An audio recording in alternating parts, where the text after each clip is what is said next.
बंदी छोड़ सतगुरु रामपाल जी परमेश्वर जी की जय हो।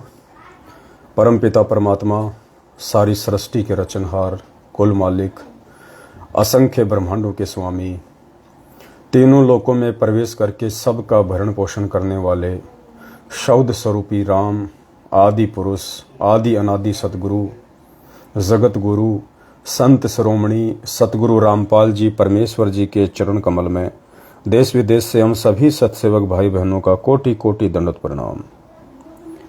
और लाइव वीडियो देख रहे आप सभी भाई बहनों को दास की तरफ से प्यार भरा सत साहेब। भाई और बहनों, हमारे कुछ भगत भाई बहन लाइव जुड़ते हैं, तब तक हम परमेश्वर का मंगलाचरण करेंगे, मालिक की स्तुति करेंगे, उनकी वंदना करेंगे, क्योंकि 8 सितंबर 2022 को हम सभी सत्सेवक भाई बहनों के लिए खुशी का वो पर्व, वो त्यौहार, वो फेस्टिवल, वो कुछ भी कह लीजिए आप उसको, वो सुनहरा अवसर आ रहा है, जिस अवसर के लिए हम सभी आत्मा युगों युगों से तरस रही थी, तड़प रही थी कि कब वो परमेश्वर हमें मिले, कब वो परमेश्वर इस पृथ्वी पे प्रकट हों, कब उस भगवान के पावन चरण कमल इस पृथ्वी पे टिकें, जो हमें अपना ज्ञान दे, अपने लोक की जानकारी दे। हम सोए हुए और अज्ञानता में भूले भटके हुए प्राणी जागें, हमारा वास्तविक पति कौन है, हमारा पिता कौन है, हमारा घर कहाँ है, इसकी जानकारी हमें कोई दे। तो पुण्यात्माओं, अनंत युगों के बाद में अब कहीं जाके 8 सितंबर 1951 को भारतवर्ष की पावन भूमि के भाग्य जागृत हुए हैं, जो परमेश्वर सशरीर मानव सदृश लीला करते हुए 8 सितंबर 1951 को गांव धनाना, जिला सोनीपत, हरियाणा, भारतवर्ष की भूमि पे प्रकट हुए हैं। और उससे भी बढ़कर परम सौभाग्य यदि कहा जाए तो विश्व में सबसे ज़्यादा सौभाग्यशाली आत्माएं भारत देश की हैं, और भारत देश में सबसे ज़्यादा सौभाग्यशाली आत्माएं हरियाणा प्रांत की हैं, और उससे भी ज़्यादा सौभाग्यशाली आत्मा वो हैं जिनको सन 1994 से लेके आज वर्तमान तक सतगुरु रामपाल जी भगवान की शरण प्राप्त हुई है। और उनमें से भी परम सौभाग्यशाली आत्मा वो हैं जिनको साध संगति नसीब हुई है, जिनको साध संगति में आने का और परमेश्वर को समझने का मौका मिला है। और उनमें से भी वो चंद हीरे मोती लाल परमात्मा के परम सौभाग्यशाली हैं जिन्होंने अपनी हृदय से, अपनी अंतरात्मा से, अपने दिलो दिमाग से, अपने ज्ञान विवेक से, अपनी समझ और बूझ से सतगुरु रामपाल जी को परमेश्वर के रूप में प्रकट हुआ समझ के अपने हृदय में शब्द रूप में समा लिया है, बैठा लिया है। तो पुण्यात्माओं, इस स्टेज तक पहुंचना कोई बालकों का काम नहीं है। ये हम सभी आत्माओं के जन्म जन्मांतरों के सुदृढ़ भक्ति संस्कार और उससे भी कहीं ज़्यादा परमपिता परमेश्वर सतगुरु रामपाल जी भगवान का वो आशीर्वाद, जिसके चलते आज हम इस मुकाम पे हैं। और इस मुकाम से पुण्यात्माओं, यदि हम नीचे गिरे अपनी अज्ञानतावश, अपनी नादानीवश, अपनी भूलवश, पुण्यात्माओं, फिर वो परमात्मा अनंत युगों तक हमें वापस नहीं संभालने वाला है, क्योंकि आप और हम ही परमेश्वर के विशेष लाडले नहीं हैं। इस सृष्टि का वो प्रत्येक जीव जो आज किसी भी योनि में है, परमेश्वर का उतना ही प्यारा और लाडला है जितने कि आज उनकी शरण में आके बने हुए हैं। तो उनको भी परमात्मा ने मौका देना है, और हमें आज भगवान ने मौका दे दिया है, तो इस मौके को हमने चूकना नहीं है। तो आप सभी भाई बहनों को पता है, और जैसे जैसे भगत भाई बहन लाइव जुड़े, सभी से दास की हाथ जोड़ के विनती है, करबद्ध प्रार्थना है। दास परमात्मा की स्तुति करेगा, मंगलाचरण करेगा, और तब तक आप सभी भाई बहन इस वीडियो को ज़्यादा से ज़्यादा फेसबुक पे, व्हाट्सएप पे शेयर कर सकते हैं तो कर दीजिएगा। बंदी छोड़ सतगुरु रामपाल जी भगवान की जय हो। गरीब नमो नमो शतपुरुष कुहू नमस्कार गुरु की नहीं। सुर नर मुनि जन साधु महा संतों सर्वस दीन। सतगुरु साहिब संत सब दंडोतम प्रणाम। आगे पीछे मध्य हुए तिनको जा कुर्बान। नराकार निर्विषम काल जाल भय भंजनम। निर्लेपम निज निर्गुणम अकल अनुपबे सुन धुनम। सोहम सुरति समापतम सकल समाना नीरतले। उजल हिरंबर हरदम हम बेपरवा था है। वार पार नहीं मध्य तम गरीब जो सुमर सिद्ध होई। गणनायक गलताना करो अनुग्रह सोही। पारस पद परवाना आदि गणेश मनाओ। गणनायक देवन देवा चरण कमल लो लाऊं। आदि अंत करूं सेवा परम शक्ति संगीतम। हृदय सिद्धि दाता सोही अविगत गुण है अतीतम। सत्य पुरुष निर्मोही जगदम्बा जगदीशम। मंगल रूप मुरारी तन मन अर्पूं शीसम। भक्ति मुक्ति भंडारी सुर नर मुनि जन ध्यावे। ब्रह्मा विष्णु महेशा शेष सहस मुख गावे। पूजय आदि गणेशा इंद्र कुबेर सरीखा। वरुण धर्म राय ध्यावे सुमरथ जीवन जी का। मन इच्छा फल पावे 33 कोटि अधारा। ध्यावे सैं 88 उतरे भव जल पारा। कट है यम की फांसी 33 कोटि अधारा। ध्यावे सैं 88 उतरे भव जल पारा। कट है यम की फांसी। बंदी छोड़ सतगुरु रामपाल जी भगवान की जय हो। बंदी छोड़ सतगुरु रामपाल जी भगवान की जय हो। बंदी छोड़ सतगुरु रामपाल जी भगवान की जय हो। तो सत्साई भाई और बहनों, दया परमपिता परमेश्वर जी की।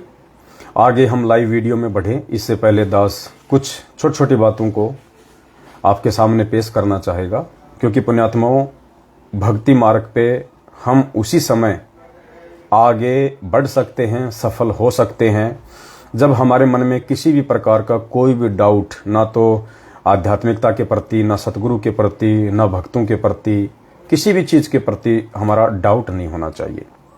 और परमेश्वर भी कहते हैं कि करम भरम भारी लगे संसा सूल बबूल। डाली पानो डोलते परसत नाही मूल। और मालिक कहते हैं संसा सूल बबूल है। शंका जो है वो कीकर के कांटे की तरह होती है, जब तक वो निकलेगी नहीं तब तक प्राणी आगे नहीं बढ़ सकता है। तो दया परमपिता परमेश्वर जी की पहले 8 सितंबर 2022 को सतगुरु प्रगट दिवस सात संगतियों के माध्यम से जगह जगह मनाने के विषय में हम चर्चा कर रहे थे जयपुर में कजोड़ भाई के साथ में। और कजोड़ भाई से डिस्कस हुआ तो उन्होंने भी यही कहा कि भाई हम जयपुर में अगर परमात्मा दया बख्शेंगे तो सात संगति रखेंगे। तो कुछ बातें दास ने उनके सामने रखी, फिर वो सहमत हो गए कि भाई हम मान लो जयपुर में सात संगति रख भी लेंगे, मैसेज भी डालेंगे, नहीं डालेंगे तो भी मालूम तो हो ही जाता है। और मैनेजमेंट अपनी उस पुरानी घटिया आदत के तहत बीच में टांग अड़ाएगा, पुलिस प्रशासन को लाके खड़ा कर देगा, व्यवधान डालेगा, सात संगति को रुकवा देगा, नहीं हो पाएगी। तो इससे अच्छा है कि सभी भाई बहन अपने अपने घर पे ही परमात्मा को भोग लगाएं। इससे परमात्मा और ज़्यादा प्रसन्न भी होंगे और भक्तों का भी विश्वास बढ़ेगा। और एक और जहाँ खाली एक जगह परमेश्वर को भोग लगे, परमात्मा की आरती हो, और एक जगह जगह परमात्मा को भोग लगे, वो शब्द ब्रह्मांड में जाएं, जगह जगह परमेश्वर की आरती हो, तो परमेश्वर उससे ज़्यादा प्रसन्न होंगे और पृथ्वी का जो माहौल है वो भी सतोगुणी बनेगा। तो कजोड़ भाई दास की बातों से सहमत हो गए थे और फिर हम सब ने ये डिसीजन लिया कि 8 सितंबर को सभी भाई बहनों को हम अपने अपने घर पे ही परमात्मा का प्रगट दिवस मनाने की जो है हम उनको सलाह देंगे। तो दया रही परमपिता परमेश्वर जी की और सभी भाई बहन अपने अपने घर पे ही परमात्मा का प्रगट दिवस मना रहे हैं। कुछ बातें हैं पुण्यात्माओं, ये अध्यात्म है। और अध्यात्म में आप मेरे सभी भगत भाई बहन एक चीज को गांठ बांध लेना, अगर आप फेल हो गए उस चीज में तो पुण्यात्माओं जिंदगी में हम कभी परमात्मा को प्राप्त नहीं कर पाएंगे। देखो, अध्यात्म है, ये जानकारी जो परमेश्वर ने आज आप और हम सभी आत्माओं को आके बताई है, आज से पहले किसी भी संत महात्मा मंडलेश्वर ने हमारे को ऐसी यथार्थ शास्त्र प्रमाणित जानकारी नहीं दी थी। तो आज जब ये जानकारी हमारे बीच में आएगी और जब हम इस जानकारी को प्राप्त करके सतगुरु का उपदेश प्राप्त करके उनके मार्ग पे बढ़ने का प्रयास करेंगे, तो काल भगवान भी हर प्रकार से टांग खींचने का पूरा प्रयास करेगा, तरह तरह की शंकाएं मन में पैदा कर देगा, आपस में भगत भाई बहनों के बीच में मतभेद पैदा कर देगा, छोटी छोटी बातों को लेकर मनमुटाव पैदा करेगा। आप ये ना समझिए कि ये मनमुटाव सामने वाला भगत जानबूझ के कर रहा, नहीं। हम सब एक परमेश्वर की आत्मा है, हम सभी अच्छी आत्मा है, इसीलिए तो भगवान ने हम सबको अपनी शरण में लिया। वरना आपके पड़ोसी को देखो, रिश्तेदारों को देखो, दुनिया वालों को देखो, जो दिन रात 12 महीने उल्टे काम करने में लगे हुए, गुरु जी का नाम तक सुनना पसंद नहीं करते। तो भले ही आज कुछ भगत भाई बहन साथ संगतियों से दूर हट चुके हैं, या कुछ भाई बहन हटते हुए दिखाई दे रहे हैं, या मैनेजमेंट वाले हैं, मैनेजमेंट के पीछे लगी हुई संगत है, ये जितने भी भाई बहन ये सभी परमेश्वर की विशेष आत्मा है। और विशेष आत्माओं के पीछे ही काल हाथ धोके पीछे पड़ता है, क्योंकि उसको पता है कि ये आत्मा मेरे जाल से बाहर निकलने का प्रयास कर रही हैं, तो वो उन आत्माओं को तोड़ने का, भटकाने का फुल प्रयास करेगा। तो हैं सभी परमात्मा की विशेष आत्माएं, लेकिन जब कोई भी प्राणी काल प्रेरित हो जाता है तो उसके बाद उसको लगता है कि मैं जो बात बोल रहा हूं या मेरे मन में जो बातें आ रही हैं वो बिल्कुल सत्य हैं, और सामने वाला जो सत्य बात कह रहा है वो बातें भी उसको उल्टी नजर आएंगी। तो इसमें दोष उस आत्मा का नहीं है जो काल प्रेरणा के चलते अपनी विचारधारा को उल्टी बना चुका है। अब हमने क्या करना है ऐसी स्थिति में?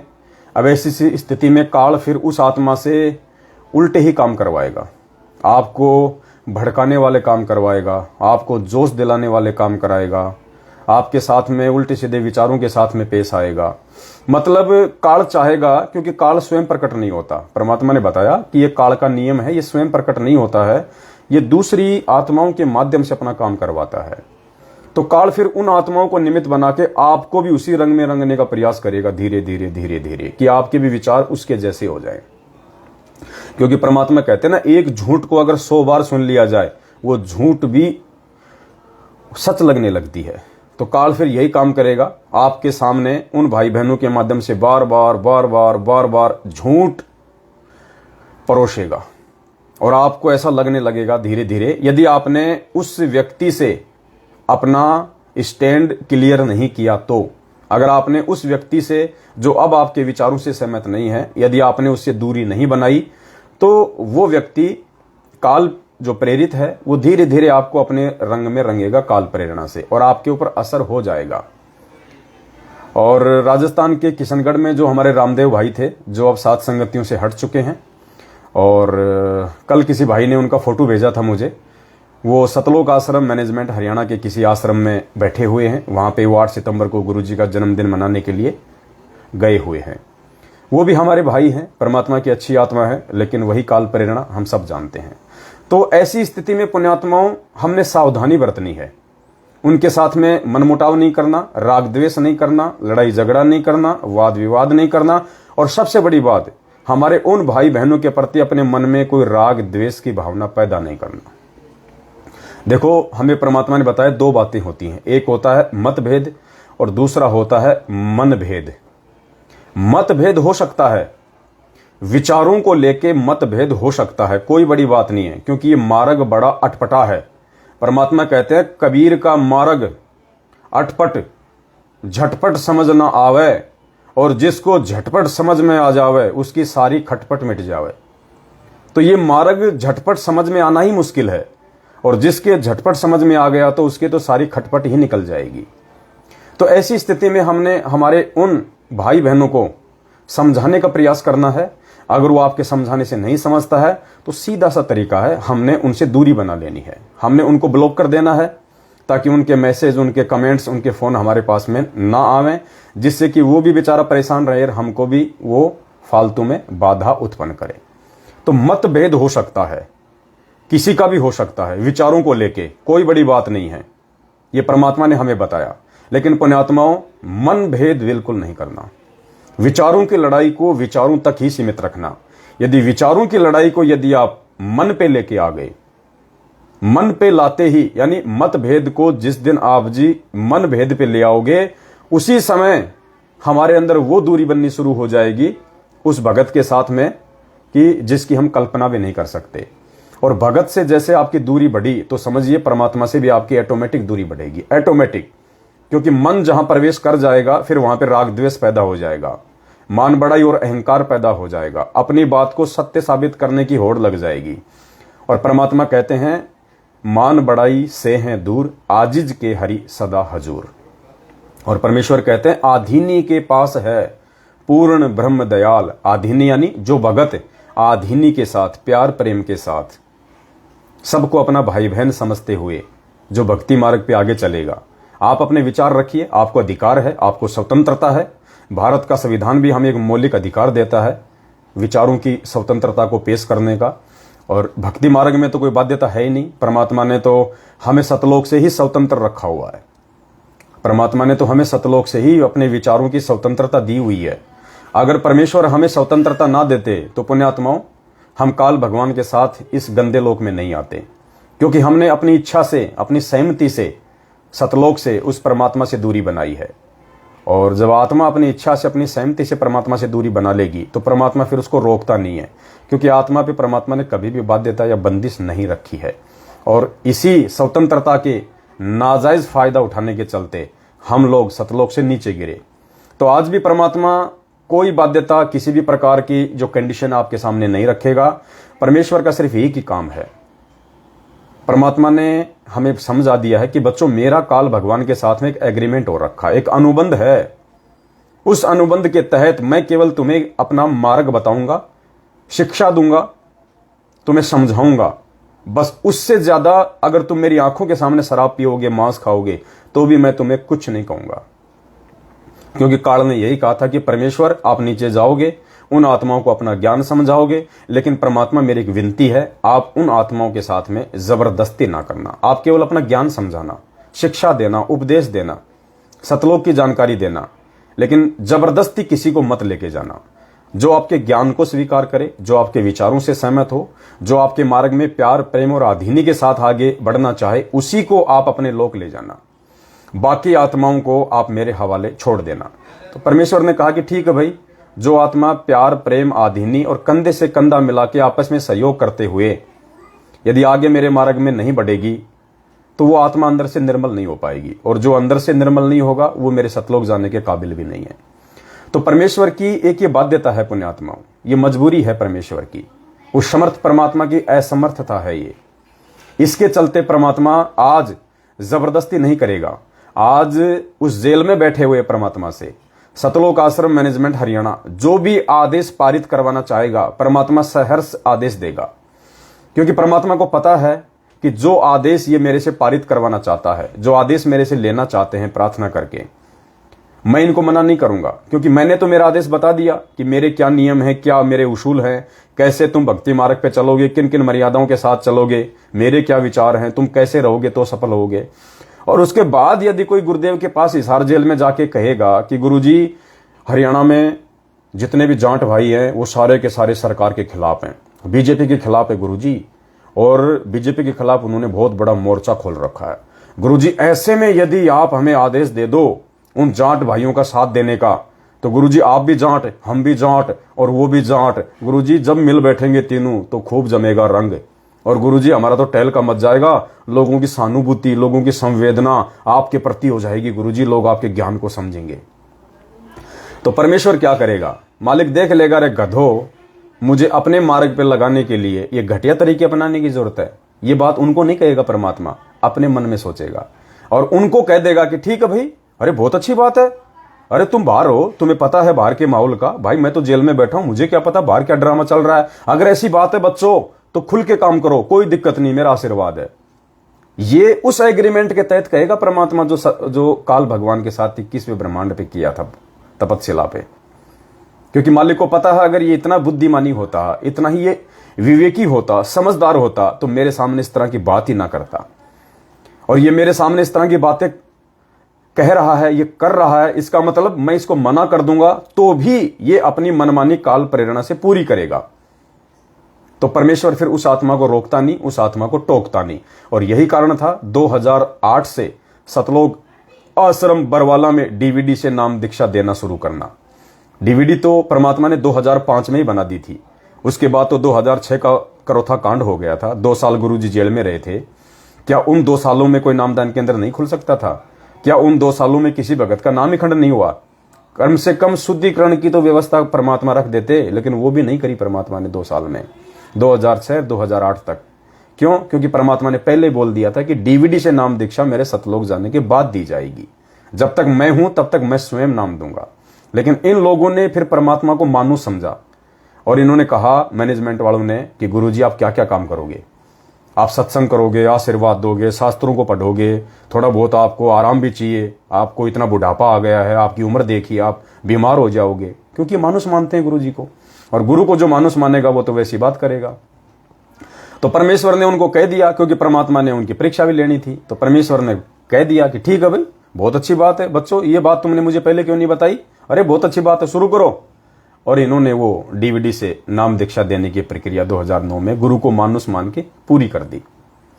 तो पुण्यात्माओं, इस प्रकार से हमने इन चीजों को समझना है, अध्यात्म को समझना है। अब बहुत सारे भगत भाई बहन कह देते हैं कि भाई ये संगत में इतना चल रहा है सत्सेवकों का मैनेजमेंट का, सत्सेवकों का मैनेजमेंट का, क्योंकि खाली 2 ही ग्रुप है संगत में, तीसरा तो कोई ग्रुप है ही नहीं।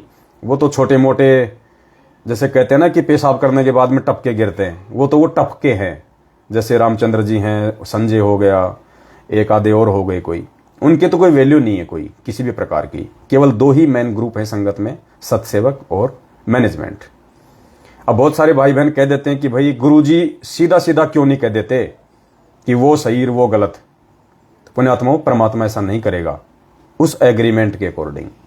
अगर आज ही परमात्मा ये बात बोल दे किसी भी ऑडियो में या वीडियो में या किसी भी लेटर में जिनको आप सत्य मानते हो, अगर गुरुजी ये कह दें कि भाई ये मैनेजमेंट वाले गलत हैं, ये गलत कर रहे हैं, मेरे आदेशों के खिलाफ कर रहे हैं। बच्चों, मैंने तुम्हें 27 साल से कब आदेश दिया था राजनीति का, आरक्षणबाजी का?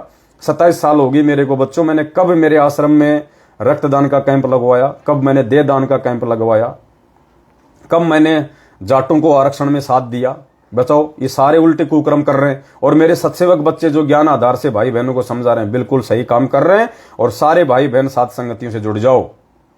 अगर ये बात परमात्मा बोल भी देंगे आपके अनुसार ऑडियो वीडियो लेटर में, तो पहली बात तो वो लेटर हमारे तक आने नहीं देंगे। आप सब जानते हो अच्छे तरीके से, वो लेटर बाहर आएगा नहीं, वो ऑडियो वीडियो बाहर आएगा ही नहीं।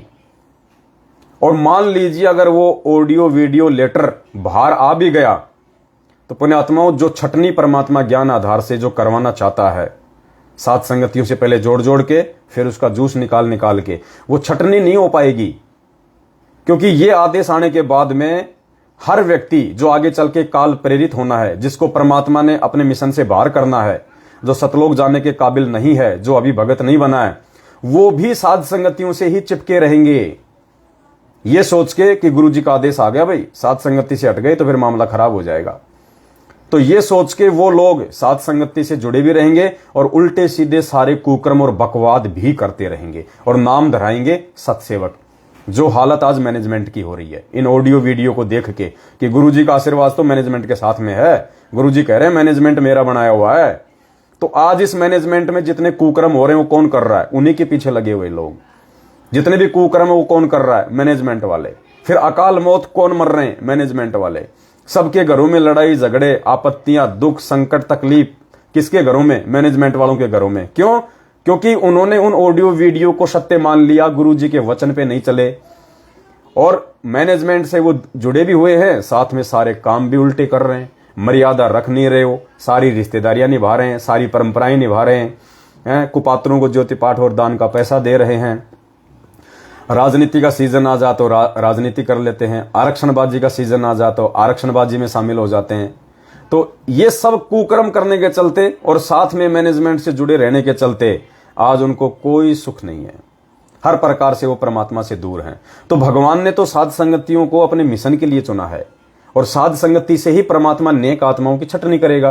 तो इसलिए पुण्यात्माओं परमात्मा स्पष्ट रूप से नहीं कहेंगे, वरना छटनी नहीं हो पाएगी, पहचान नहीं हो पाएगी। मालिक को तो पता है, मालिक को तो पहचान है कि कौन सही है कौन गलत है, आगे तक कौन रुकेगा कौन बचेगा, कौन लंबी रेस का घोड़ा है। मालिक को तो पता है, क्योंकि परमेश्वर ही है जिसने हम सबकी वो टिकट बनाई है। ये परमेश्वर ही है जिसने हमारी वो टिकट अलॉट की है। और मालिक को पता है कि ये साध संगति जो है एक ट्रेन है, और किस आत्मा की टिकट कहां तक की है। तो मालिक को तो पता है कि जैसे जैसे जिसका स्टेशन आता चला जाएगा वो वहां पे नीचे उतरता चला जाएगा। तो परमेश्वर को तो मालूम है इन सब बातों का। इसलिए परमात्मा पुण्यात्माओं बहुत सूझबूझ और सोच समझ के साथ में, क्योंकि वो परमेश्वर है, वो अपने काम में किसी भी प्रकार की माइनस रत्ती भर भी त्रुटि नहीं करता है। इसलिए परमात्मा ने ये स्पष्ट रूप से नहीं बोलना होता है। एक तो काल के एग्रीमेंट के अनुसार, दूसरा परमात्मा ने जो छटनी करनी होती है आत्माओं की उस आधार से। ना परमात्मा आने के बाद में गलत मैनेजमेंट को बताएगा, ना आने के बाद में सही सत्सेवकों को बताएगा। ना परमात्मा आने के बाद में गलत सत्सेवकों को बताएगा, ना सही मैनेजमेंट को बताएगा। ये निर्णय सिर्फ आप और हमने ही करना पड़ेगा, उनके बाहर आने से पहले पहले। परमात्मा अपने ऊपर नहीं लेता कोई भी बात, लेकिन उनका विधान बना रखा मालिक ने, विधान के अनुसार सारे काम करता है कि राम किसी को मारे नहीं, और मारे तो हत्यारा राम। यानी गुरुजी किसी को गलत बताएंगे नहीं, अगर गलत बताया तो गुरुजी गलत। राम किसी को मारे नहीं, मारे तो हत्यारा राम। अपने आप ही मर जाएंगे, अपने आप ही छट जाएंगे, कर कर खोटे काम। तो परमेश्वर किसी का भी लेखा जोखा, किसी की बही खाता लेके आश्रम में नहीं बैठेगा कि इस तरफ मैनेजमेंट बैठ जाओ, इस तरफ सत्सेवक बैठ जाओ, कौन सही है कौन गलत है। अगर परमात्मा ने ऐसे ही बही खाता लेके दोनों पार्टियों को सामने बैठा के अगर छटनी करनी होती, पुण्यात्माओं 27 साल से भगवान ने रातों को 2-2 बजे तक जाग के सत्संग करने की जरूरत नहीं थी। फिर ये सत्संग क्या करेंगे? छटनी कौन करेगा? सत्संग करेंगे, गुरुजी के विचार करेंगे, गुरुजी के वचन करेंगे। फिर उन विचारों से प्रभावित उस भगत के लक्षण, भगत के गुण, भगत के विचार, भगत की आधीनी, भगत का प्रेम, भगत की बुद्धि, भगत का विवेक, ये करेगा। तो इस बहम में कोई भाई बहन ना रहे। तो मेरा सभी भाई बहनों से विनती है, प्रार्थना है, विचारों तक ही अपनी लड़ाई को सीमित रखेंगे तो आप भक्ति मार्ग पे आप टिके रहेंगे। और विचार हो सकता है आगे चल के आपको समझ में आ जाए, हो सकता है हम गलत हैं, हो सकता है आप गलत हो। तो विचारों की लड़ाई को विचारों तक सीमित रखो, और विचारों की लड़ाई पे ये विचार करो कि हम जो कर रहे हैं वो सही है या सामने वाला जो कर रहा है वो सही है। और मान बढ़ाई का मार्ग नहीं है। यदि हम गलत हैं तो हम हाथ जोड़ लेंगे, आप गलत हो आप हाथ जोड़ लो मैनेजमेंट वालों। लेकिन इस लड़ाई को मन भेद पे मत लाना, मत भेद तक सीमित रखना। लेकिन मैनेजमेंट ने लड़ाई को मन भेद पे लाके खड़ा कर दिया, और मन भेद पे लाने के चलते काल इनके अंदर इतना समाहित हो गया, इन्होंने हमारे ऊपर लठ बरसाने में भी कोई कसर नहीं छोड़ी, जान से मारने में भी कोई कसर नहीं छोड़ी। ये सबूत है कि सतलोक आश्रम मैनेजमेंट हरियाणा पूर्णतया मन भेदी है, पूर्णतया काल प्रेरित है। लेकिन जो साथ संगत से हमारे भाई बहन जो अपने विचारों को थोड़ा साइड में लेके जा रहे हैं, जो हमारे से इत्तेफाक नहीं रखते हैं, तो उन मेरे सभी भाई बहनों से मेरी विनती है, मेरी प्रार्थना है, आप थोड़ा सा विचार कीजिए। हम सभी की परमात्मा के बच्चे हैं, अंत में मिलना सबको एक ही जगह पे है। तो इतनी अपने मन में जगह जरूर रखना कि कल को आपस में मिलें तो सच्चाई बोलने के लायक रहें, सच्चाई बोलने के हम काबिल रहें। ऐसा नहीं कि आज मैनेजमेंट वाले जो गालियां बरसा रहे हैं, जो लठ बरसा रहे हैं, झूठी निंदा चुगली कर रहे हैं, कल को जब ये मिलेंगे आमने सामने, जब नीर खीर का निबेरा हो जाएगा, ये आंखों से आंखें मिला के सच्चाई बोलने के काबिल भी नहीं रहेंगे कि हमने तो इन आत्माओं पे इतने जुल्म कर रखे हैं बेइंतहा, हमारा हिसाब क्या होगा। तो पुण्यात्माओं, विचारों की लड़ाई को विचारों तक सीमित रखें। अगर आप किसी के विचारों से सहमत नहीं है, आप अपनी बात को रखिए। फिर भी यदि कोई आपकी बात नहीं मानता है तो फिर आपकी जिम्मेदारी बनती है आप बैठ के अपनी भक्ति कीजिएगा। आपका मकसद कोई फिर इस पवनदास के पीछे लगना नहीं है, आपका मकसद फिर बाल की खाल निकालना नहीं है। आपका मेन मकसद क्या है? भक्ति करना, परमात्मा को प्रसन्न करना। और परमात्मा प्रसन्न होंगे भक्ति से, मर्यादाओं से, नेक आचरण से। तो यही दास की विनती थी। तो किसी भी भाई बहन के प्रति मन में कोई भी मतभेद या मन भेद वाली स्थिति नहीं रखनी है, क्योंकि सोशल मीडिया पे जैसे कजोड़ जी को और मेरे को लेके थोड़ी बहुत जो बातें आपस में हो रही है ना, तो दास के प्रति अपने भाई के मन में कोई राग द्वेष नहीं है, ना हो सकता है। राग द्वेष तो मैंने महेंद्र भगोड़े के प्रति नहीं रखा आज तक। वो भी मेरा भाई है, कजोड़ जी भी मेरे भाई हैं, आप सब मेरे भाई बहनों, मेरे लिए आप सब एक समान हैं। मेरे लिए ना मैनेजमेंट विशेष है, ना कजोड़ जी विशेष है, ना कजोड़ जी के लिए मैं कोई विशेष हूं। उनकी भी यही सोच है, उनकी भी यही दृष्टि है, और इसी कारण से हम लोग आज तक साथ साथ हैं। वरना कितने लोग गए, कितने लोग आए। तो हम सब एक परमेश्वर के बच्चे हैं। अगर हम किसी के विचारों से सहमत नहीं हैं तो हम हमारा स्टैंड साइड में कर लें, हम क्लियर कर लें अपना स्टैंड, और अब हम अपनी भक्ति करें, राग द्वेष नहीं फैलाना फिर उस मार्ग में। तो ये दास की तरफ से सभी भाई बहनों को एक छोटा सा संदेशा था। और आज हम वीडियो को ज़्यादा लंबा नहीं लेंगे। वीडियो को अभी तक जिन जिन भाई बहनों ने शेयर नहीं किया है वो एक बार फेसबुक पे, व्हाट्सएप पे, हर जगह शेयर कर दे। अब आज के वीडियो का मुख्य जो मकसद है वो ये है कि अभी 8 सितंबर 2022 को जो परमपिता परमेश्वर सतगुरु रामपाल जी भगवान का प्रकट दिवस हर घर में हलवे राम का भोग लगा के 42 मिनट की भोग की आरती के साथ में जो मनाया जाएगा, वो कैसे मनाना है, क्या क्या करना है, क्या क्या सावधानियां बरतनी है, ताकि किसी भी प्रकार की कोई त्रुटि ना रहे, परमेश्वर हमसे किसी भी बात को लेकर नाराज ना हो जाए। तो ये जानकारी देना सभी भाई बहनों को नितांत आवश्यक थी। तो परमात्मा ने कल ही प्रेरणा की, तो दास आप सभी भाई बहनों के साथ में लाइव हैं, और कुछ 20-25 भाई बहनों के सवाल हैं सतगुरु प्रगट दिवस को मनाने को लेकर। तो परमात्मा दया करे, सभी भाई बहनों को ये चीजें हम बताएंगे। अभी सबसे पहली जो शंका है वो है, घर में प्रकट दिवस किस प्रकार मनाना है। यानी जो नए भाई बहन हैं जिनको नहीं पता है, जो अभी नए नए जुड़े हैं या मैनेजमेंट से निकल के आ रहे हैं, तो उन्होंने अभी 2-3 साल पहले उन्होंने कभी कोई प्रकट दिवस मनाया नहीं। तो वो कह रहे हैं कि हम प्रकट दिवस अपने घर पे हम कैसे मनाएं। देखिए भाई और बहनों, बहुत ही सिंपल है, बहुत ही आसान है, बहुत ही सहज मार्ग है। परमात्मा हमारे भावों से प्रसन्न होता है। परमात्मा 56 भोग से प्रसन्न नहीं होता। अगर आप 56 भोग लगाने के काबिल हैं, आपकी आर्थिक स्थिति आपको मंजूरी देती है, बहुत अच्छी बात है। 56 क्या, 156 का भोग लगाइए आप, कोई दिक्कत नहीं। तो सदगुरु प्रगट दिवस मनाने के लिए हमने जो करना है वो ये करना है, परमेश्वर के आदेश अनुसार, उनके भक्ति विधान के अनुसार 8 सितंबर के दिन आप जी किसी भी समय की कोई बाउंडेशन नहीं है। जैसे होली आती है कि साहब 6 बजे मनानी है, 6 बजे होली जलेगी, 7 बजे होली जलेगी, कोई मुहूर्त नहीं है। 24 घंटे में कभी भी, सुबह, दोपहर को, दिन में, कभी भी, रात्रि 12 बजे से पहले पहले आप परमेश्वर को प्रसन्न कर सकते हैं, भोग लगा सकते हैं। लेकिन फिर भी अगर आपके पास समय है, और आश्रम में जब हम जाया करते थे तो आश्रम में परमेश्वर को फिक्स 11 बजे भोग लगता था। अब 11 बजे भोग लगता था आश्रम में, इसका मतलब ये नहीं कि हम घर में भी 11 बजे भोग लगाएंगे तो ही गुरुजी प्रसन्न होंगे, नहीं। आश्रम में फिर 11 बजे भोग लगता था, 1 घंटा भोग की प्रोसीजर में लग जाता था। उसके बाद फिर 12 बजे गुरुजी को सत्संग करने के लिए बैठना होता था। इसलिए परमात्मा अपना टाइम सेट करके भोग लगाया करते थे। आप सुबह 5 बजे भी लगा सकते हैं, रात के 12 बजे के बाद आप 1 बजे भी लगा सकते हैं 8 सितंबर को, रात के 2 बजे भी लगा सकते हैं, 3 बजे भी लगा सकते हैं, सुबह 6 बजे भी लगा सकते हैं, दिन के 12 बजे भी लगा सकते हैं, दोपहर के 2 बजे भी लगा सकते हैं, शाम को 6 बजे भी लगा सकते हैं, रात्रि 8 बजे भी लगा सकते हैं, रात को 12 बजे से पहले पहले 8 सितंबर को आप कभी भी गुरुजी को भोग लगा सकते हैं। समय की कोई बाउंडेशन नहीं है। थोड़ा सा हलवाराम बना लीजिए, जितने आपके घर में मेंबर हैं। मान लीजिए आपके घर में 5 मेंबर हैं, 10 मेंबर हैं, 2 मेंबर हैं, हलवाराम केवल परमेश्वर को भोग लगाने के लिए लगाइए। कितना, जितना एक प्रसाद के रूप में आता है, 1 चम्मच या 2 चम्मच, इतना सा। या जैसे आश्रम में हमारे को इतना मिलता था कि हमारी जो हथेली थी ना, इसमें आ जाता था, और आसानी से हमारी आत्मा जो है वो तृप्त हो जाती थी।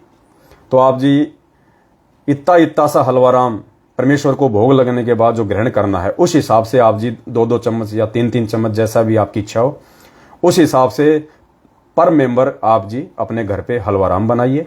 हलवाराम केवल देसी घी का ही बनेगा। देसी घी भी केवल गाय का या भैंस का। अब दूध तो जैसे ऊंट भी देता है, ऊंटनी, दूध तो ऊंटनी भी देती है, दूध तो भेड़ बकरियां भी देती हैं, और उनका दूध निकाल के घी बना के भोग नहीं लगाना। केवल गाय और भैंस का ही विधान है। वैसे तो विधान तो मेन गाय का है, क्योंकि गाय को जो है मतलब सुरधेनु कहा जाता है। मैन विधान तो परमात्मा को भोग लगाने का केवल गाय का है, लेकिन आज गाय रही नहीं। काल भगवान को पता था कि धरती पे परमात्मा आएगा, उस जानवर को या तो वो मरवा दे रहा है ज़्यादा से ज़्यादा, या उस जानवर की उसने ऐसी दुर्गति करवा दी, लोग अपने घर पे उसको रखना पसंद नहीं करते कि गाय थोड़ा सा दूध देती है, थोड़ा सा घी निकलता है, खाती पूरा है। तो इस चक्कर में लोगों ने गाय को रखना ही बंद कर दिया। वरना पुण्यात्माओं, गाय पूरे विश्व का एकमात्र ऐसा प्राणी है, 84 लाख योनियों में। इंसान भी नहीं है, इंसान तो केवल भक्ति करके अपना मोक्ष करवा सकता है। हम भी 84 लाख योनियों में है, कोई बाहर नहीं है, लेकिन इन सभी 84 लाख योनियों में इंक्लूड इंसान, गाय ही एकमात्र ऐसा जानवर है, ऐसा प्राणी है जो ऑक्सीजन लेता है और ऑक्सीजन ही छोड़ता है। गाय ऑक्सीजन ही लेती है और ऑक्सीजन ही छोड़ती है। गाय कभी भी कार्बन डाइऑक्साइड गैस नहीं छोड़ती, वो ऑक्सीजन ही लेती है और ऑक्सीजन ही छोड़ती है।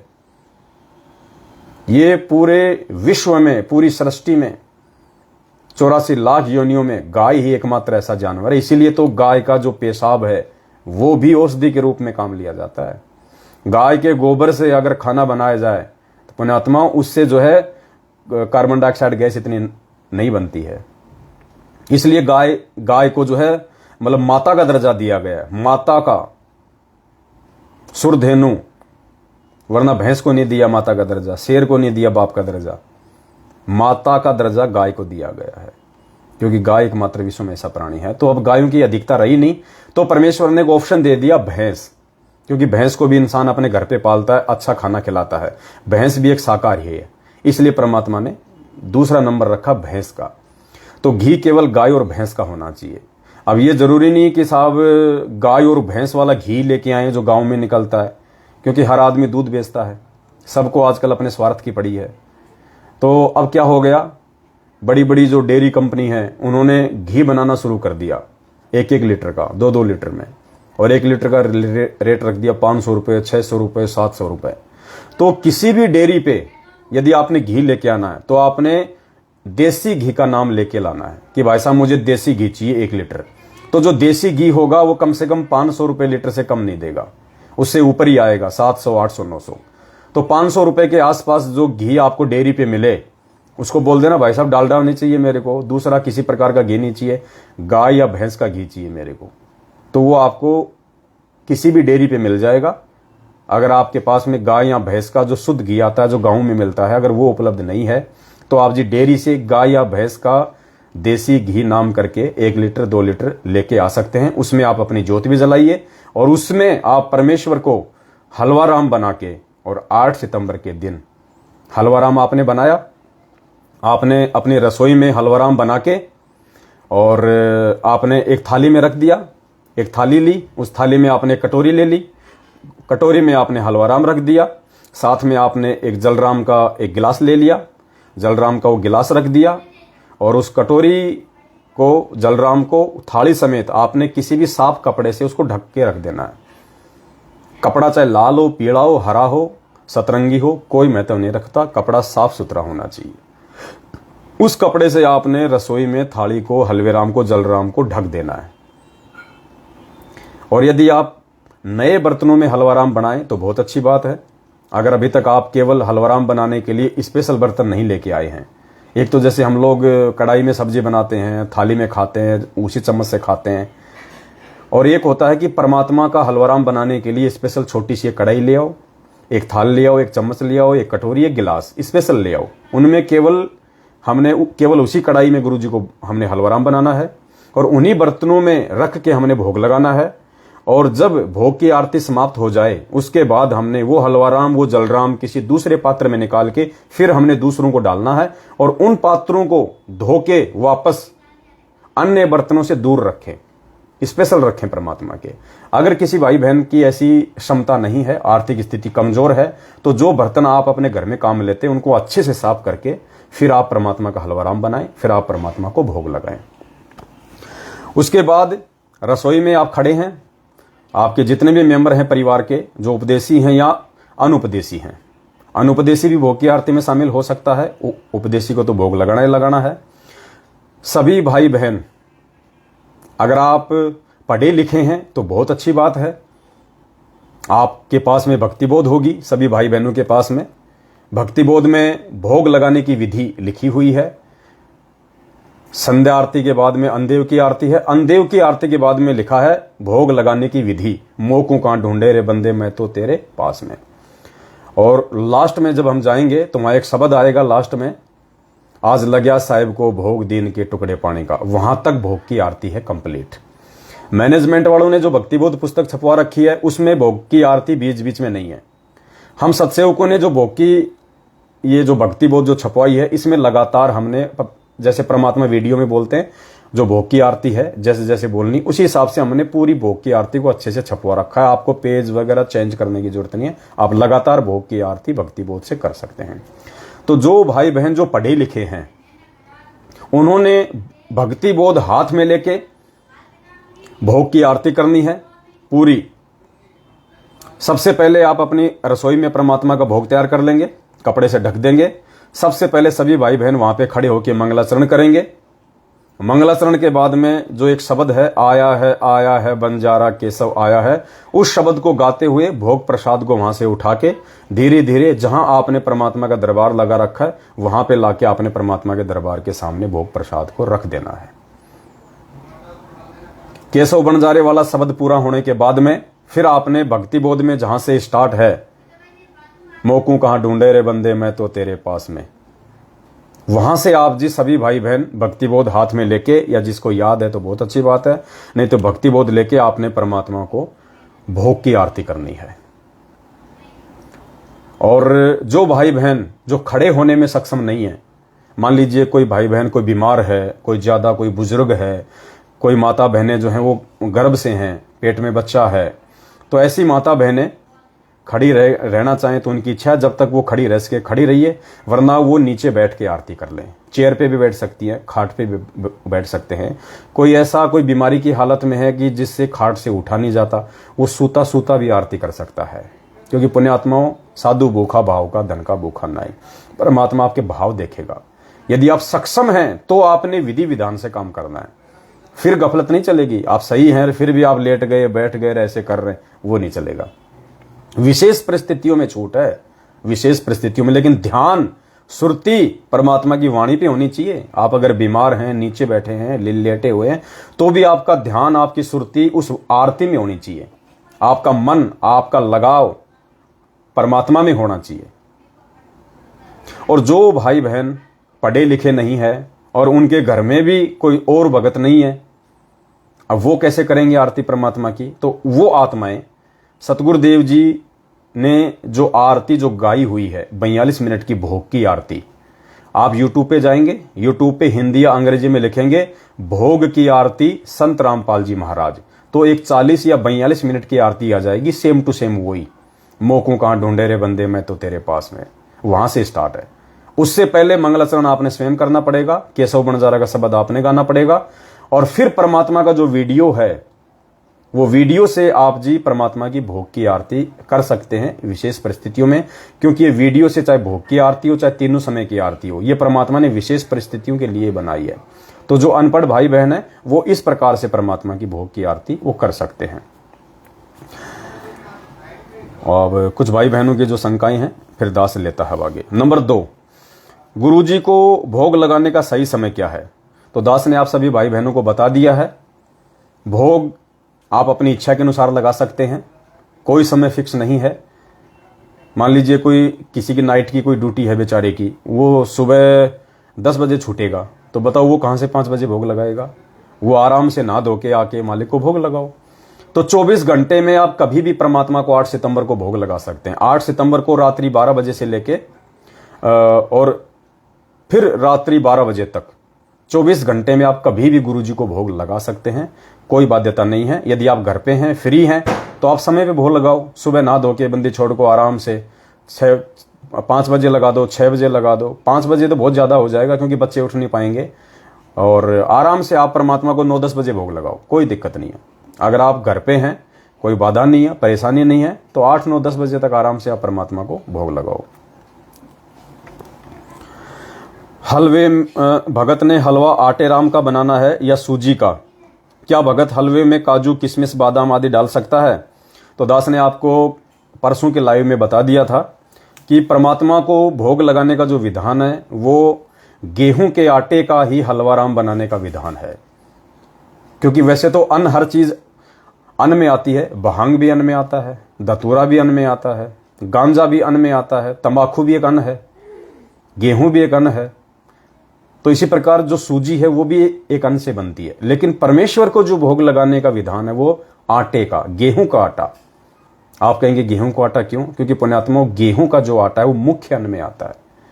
क्योंकि गेहूं जो है तीनों लोकों में खाया जाता है। गेहूं जो है तीनों लोकों में खाया जाता है, पूरे विश्व में खाया जाता है।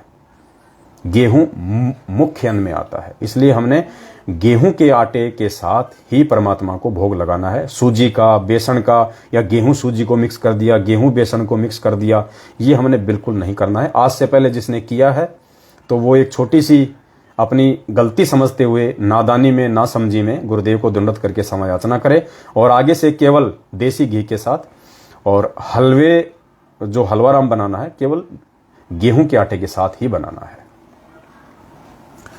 और हलवे में हमने किसी प्रकार का काजू, किशमिश, बादाम कुछ भी नहीं डालना। सिंपल, क्योंकि आश्रम में सिंपल ही बनता था। क्योंकि मन है पुण्यात्माओं, इसको ज्यादा जगह नहीं देनी, ये बकवादी है, इसको टेस्ट चाहिए।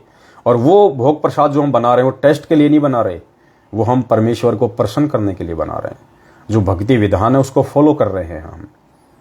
तो हमने मन को जगह नहीं देनी, काजू किशमिश वगैरह कुछ नहीं डालना उसमें।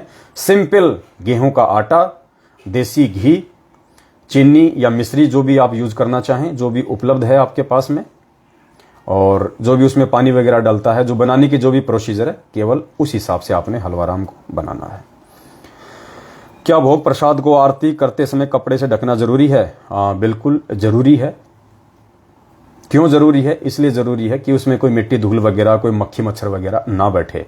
और ऐसा कोई रीजन नहीं है ढकने का, केवल इसीलिए कि साफ सफाई रहे, मक्खी मच्छर वगैरह ना बैठे और एक शुद्धता के साथ में परमात्मा को भोग लगे। और लास्ट में जब है परमात्मा का जब शब्द गाएंगे भोग की आरती का लास्ट में, आज लग्या साहिब को भोग दीन के टुकड़े पानी का, कोई जगह पुरबला भाग, तो उस समय हमने वो कपड़ा जो है उसको वहां से हटा देना है। उस समय हमने कपड़ा हटा देना है और हमने परमात्मा को भोग लगाना है। परमात्मा को भोग लगाने के लिए नए बर्तन खरीदने हैं या घर के पुराने बर्तनों में भोग लगा सकते हैं, यह दास ने आपको पहले ही बता दिया है। यदि आप सक्षम हैं तो आप नए बर्तन ले आइए, यदि आप सक्षम नहीं हैं तो जो पुराने बर्तन हैं आप उनको अच्छे से साफ करके धो मांज के परमात्मा को घर पे भोग लगाइए। क्या हलवा राम के साथ किसी अन्य वस्तु, रोटी, सब्जी आदि का भोग लगा सकते हैं? बिल्कुल लगा सकते हैं भगत जी।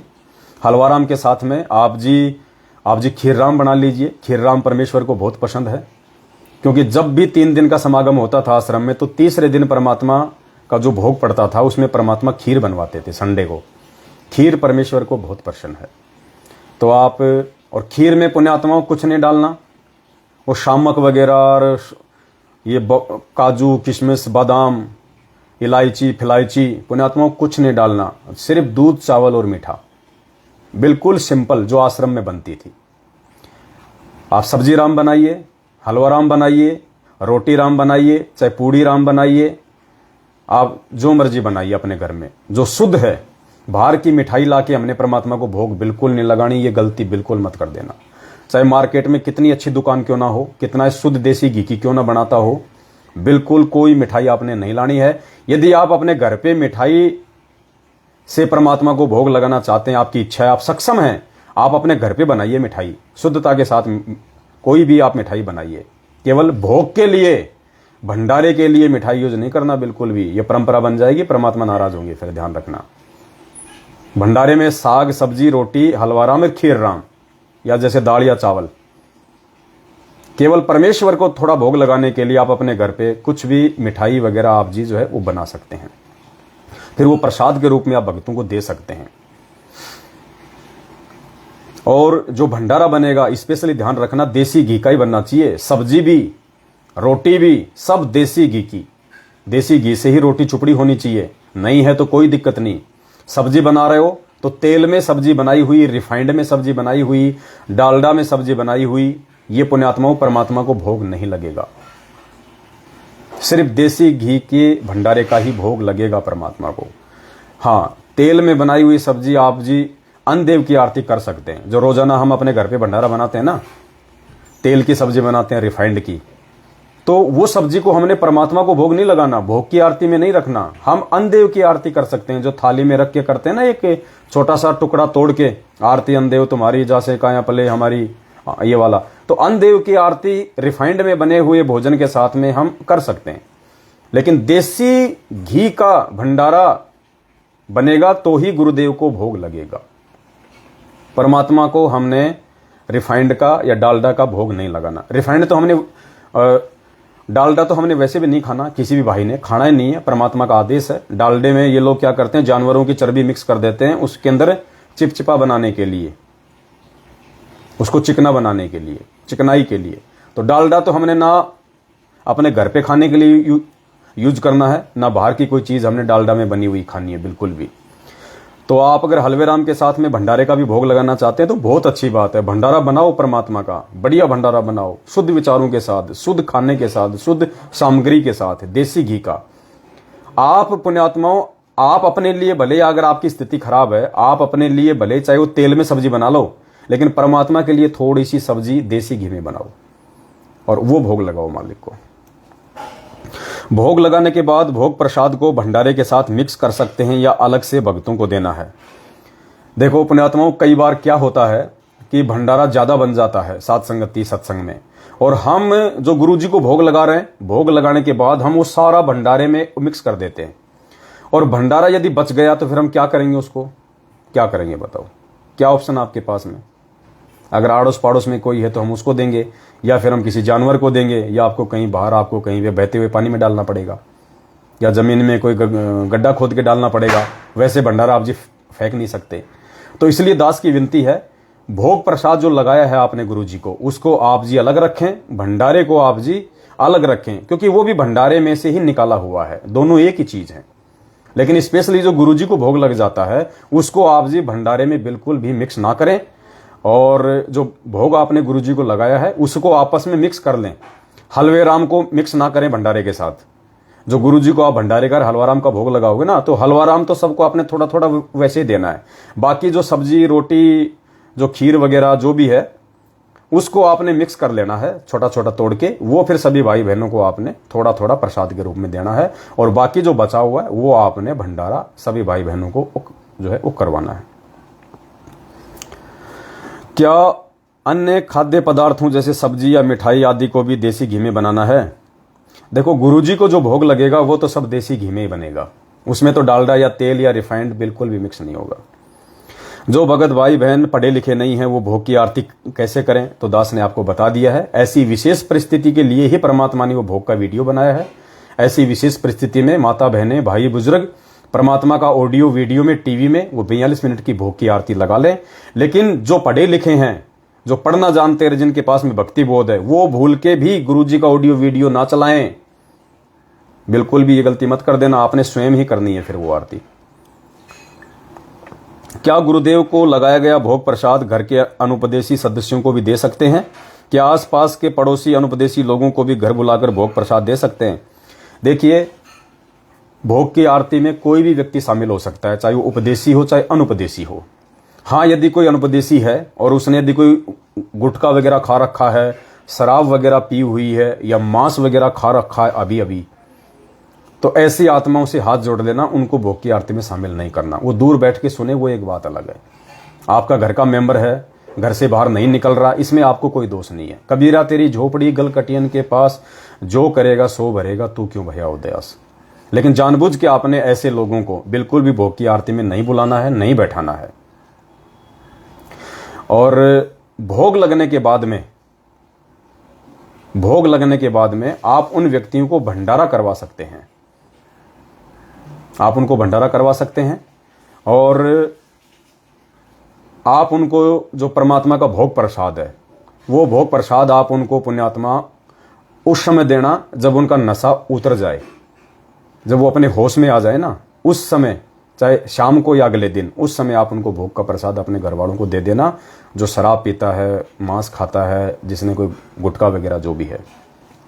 और जो व्यक्ति आपके परिवार में है वो मांस भी खाता है, बीड़ी भी पीता है, गुटखा भी खाता है, शराब भी पीता है, भांग भी खाता है, सारे उल्टे काम करता है, और वो यदि भोग की आरती में शामिल होना चाहता है और उस समय यदि उस व्यक्ति ने ना तो कोई गुटखा खा रखा है, ना बीड़ी पी रखी है, ना उसने कोई शराब पी रखी है, ना कोई मांस खाया है, तो वो व्यक्ति हाथ पैर धोके या नहाके जैसा भी है वो परमात्मा की आरती में शामिल हो सकता है। लेकिन ऐसे व्यक्तियों से आपने भोग प्रसाद को बनवाने में कोई सहयोग नहीं लेना है। बीड़ी, गुटखा, शराब, मांस, तमाकू, भांग, धतूरा, मीट माट खाने वाला आदमी और अनुपदेशी, वो चाहे कितना अच्छा क्यों ना हो, अगर वो अनुपदेशी है तो आपने भोग प्रसाद और भंडारे में उससे किसी भी प्रकार का सहयोग नहीं लेना है। स्पेशली जो गुरुजी को भोग लगाया जाएगा, बाकी भंडारे तो देखो आपके घर में रोज बनते हैं, आप भी खाना खाते हैं, उसमें कोई दिक्कत नहीं है। गुरुजी को जो भोग लगाया जा रहा है उसमें अनुपदेशी व्यक्ति का और नशा पता करने वाले का, भले उस समय उसने नशा पता ना कर रखा हो, लेकिन भंडारा उससे नहीं बनवाना, कोई सहयोग नहीं लेना। ठीक है, वो आपको मार्केट से सामान लाके दे सकता है, लेकिन जो बनाने का जो काम होता है वो माता बहनों ने या भाइयों ने स्वयं ही बनाना है।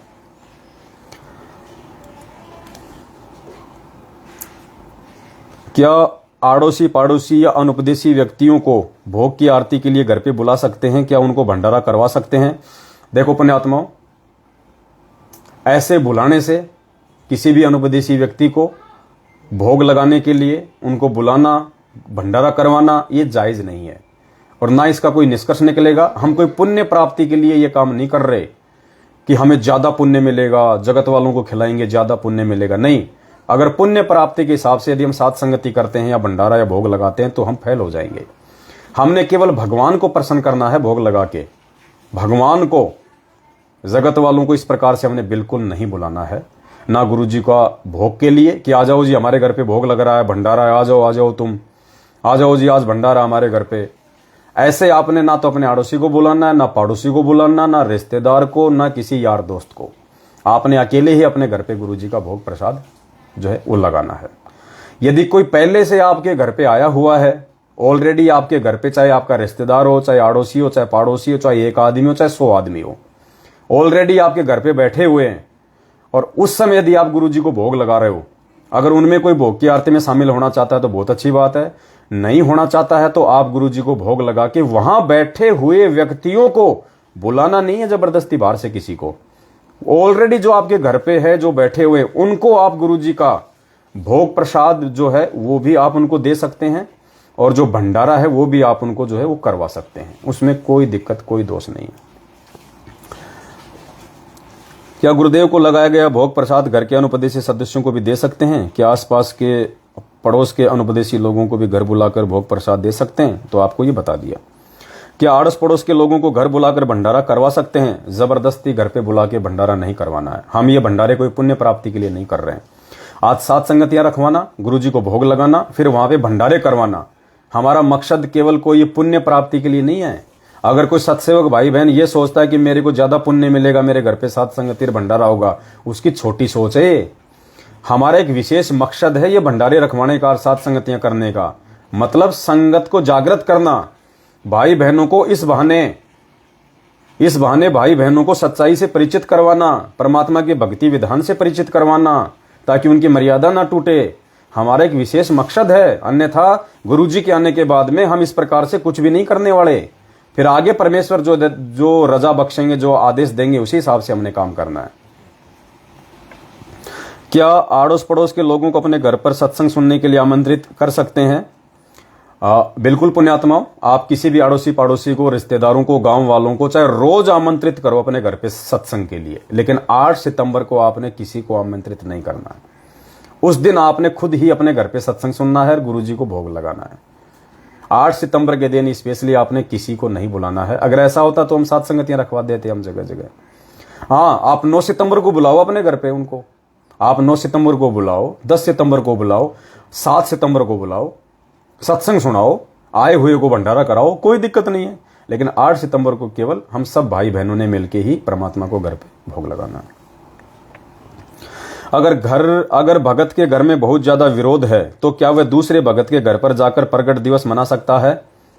देखो पुण्यात्माओं, कोशिश करनी है 99% तो हमने पैर रोप देने हैं। क्योंकि यदि आज भी हम हिम्मत नहीं करेंगे तो कौन से दिन हिम्मत करेंगे। और अगर आज हिम्मत नहीं करी तो परमात्मा भी फिर साथ देना बंद कर देगा। भले ही आपको मार पड़े, आपको गाली पड़े, आपको विरोध सहन करना पड़े। यदि आपके घर में आपकी पत्नी, आपका पति, आपके माता पिता, सास ससुर, भाई बंधु अगर आपके विरोध में हैं, आप अकेले उपदेशी हैं और वो आपको बहुत ज्यादा विरोध करते हैं, आपको आरती भी ढंग से नहीं करने देते, आपको भोग भी नहीं लगाने देते, आप 8 सितंबर से पहले गुरु जी को प्रार्थना लगाना शुरू कर दो, हृदय से की है बंदी छोड़, दया बख्शो परमात्मा, इस नीच में भी परमात्मा मेहर बख्शो कि आपका भोग इस घर में लगे मालिक। इन काल प्रेरित प्राणियों के कानों में भी परमात्मा आपके वचन जाएं, इनके भी संस्कार बदलें। ये आपका लगा हुआ भोग खाएंगे परमात्मा, इनके भी संस्कार बनेंगे। पुण्यात्मा अगर मन में अगर दृढ़ इच्छा होगी ना इस बात की, यकीन मानना आपका विरोध नहीं कर पाएंगे वो लोग। परमात्मा ऐसी प्रेरणा कर देगा उन आत्माओं में, वो आपका विरोध नहीं करेंगे, क्योंकि रिमोट तो गुरुजी के हाथ में है ना। अब गुरुजी रिमोट उस समय हिलाएंगे जब भगत के अंदर से सत इच्छा होगी। तो 99% तो आपने कोशिश करनी अपने घर पे ही, चाहे इतना सालवराम बनाओ, चाहे आरती चाहे मन मन में कर लेना, चाहे बोल के कर लेना, धीरे धीरे आवाज में कर लेना, अकेले में कर लेना, छत पे जाके कर लेना, चाहे अंडरग्राउंड में जाके कर लेना, बाथरूम में खड़े होके कर लेना, लेकिन घर पे लगाओ भोग मालिक को। किसी विशेष कारण से, विशेष परिस्थिति में, यानी कोई नया भगत भाई बहन है, इतना ज्ञान नहीं है, संघर्ष नहीं कर पा रहा है, उसको जानकारी भी नहीं है, ऐसी स्थिति में यदि कोई आपके पास में फोन करता है कि भगत जी क्या मैं आपके घर पे आ सकता हूं, भोग लगा सकता हूं, तो ऐसी स्थिति में आप किसी अपने सत्सेवक भाई बहन के घर पे परमात्मा को जाके भोग लगा सकते हैं, उसमें कोई दोष नहीं है। लेकिन जहां तक संभव हो आप संघर्ष करो और अपने घर पे भोग लगाओ। अगर कोई व्यक्ति बुजुर्ग है या तबीयत खराब हो तो क्या वह भोग की आरती बैठकर कर सकता है? बिल्कुल कर सकता है, बिल्कुल भोग की आरती बैठ के भी कर सकता है। यदि विशेष परिस्थितियों में किसी को कोई रोग है, कोई एक्सीडेंटल है, कोई बीमारी से परेशान है, कोई प्रेग्नेंट है, कोई हैंडीकैम्प है, तो वो बैठ के भी कर सकता है, लेट के भी कर सकता है। जो जवान है, अच्छा है, युवा है, सक्षम है, तो खड़े होके सर पे कोई भी कपड़ा बांध के, सफेद कपड़ा हो तो अच्छी बात है, सर पे अपना एक वस्त्र रख के, माता बहनें अपनी चुन्नी डाल सकती हैं, बांधने की जरूरत नहीं है। माता बहनें अपनी जो भी चीर होता है, जो ओढ़नी होती है, जो भी अपने सिर पे रखती हैं, वो रख के कर सकती हैं। चाहे तो वो व्हाइट कलर का कोई कपड़ा बांध सकती हैं, भाई भी ऐसा कर सकते हैं। क्योंकि आप देखते हैं जब गुरुजी आश्रम में भोग लगाते थे तो उस समय परमात्मा सफेद कपड़ा बांध के लगाते हैं, एक सम्मान का सूचक है ये। तो अब तो हमने भगवान को पहचान लिया, तो भोग किया। हम तो तीनों समय की आरती में भी परमात्मा को सफेद कपड़ा अपने सिर पे रख के आरती करते हैं, क्योंकि सामने भगवान है भाई, और भगवान के सामने नंगे सिर अच्छा नहीं लगता। सामने कोई जेठ आ जाए, किसी का ससुर आ जाए, वो नंगे सिर रहती है? नहीं रहती ना। जब एक 2 कोड़ी के प्राणी का तुम इतना सम्मान करते हो तो भगवान का सम्मान नहीं करोगे? कॉमन सेंस की बात है। क्या भोग की आरती के बाद विनती का अंग कर सकते हैं? बहुत अच्छी बात है, सबने करना है, सबने करना चाहिए। हम विनती करते जी, गुरु जी थारे आगे, साहिब थारे आगे। भोग की आरती के बाद में सभी भाई बहन विनती करें, जरूर करें। बहुत अच्छी बात है, बहुत अच्छा पॉइंट याद दिलाया भाई ने। भोग की आरती सभी भाई बहनों ने करनी है, कोई दिक्कत नहीं है। और भोग की आरती के बाद में एक आरती और आती है, मारे हुआ पाठ पर कास बधाई मैं बांटूंगी, वो भी कर सकते हैं। क्योंकि पुण्यात्माओं अब हमें समझ में आ गया कि असली पाठ क्या है। ये इस पे नीचे लिखा हुआ है, नीचे की लाइन में, मूल्य नित्य नियम पाठ। गुरुजी ने क्या लिखा है देखिए, नीचे मूल्य में क्या लिखा है? नित्य नियम पाठ।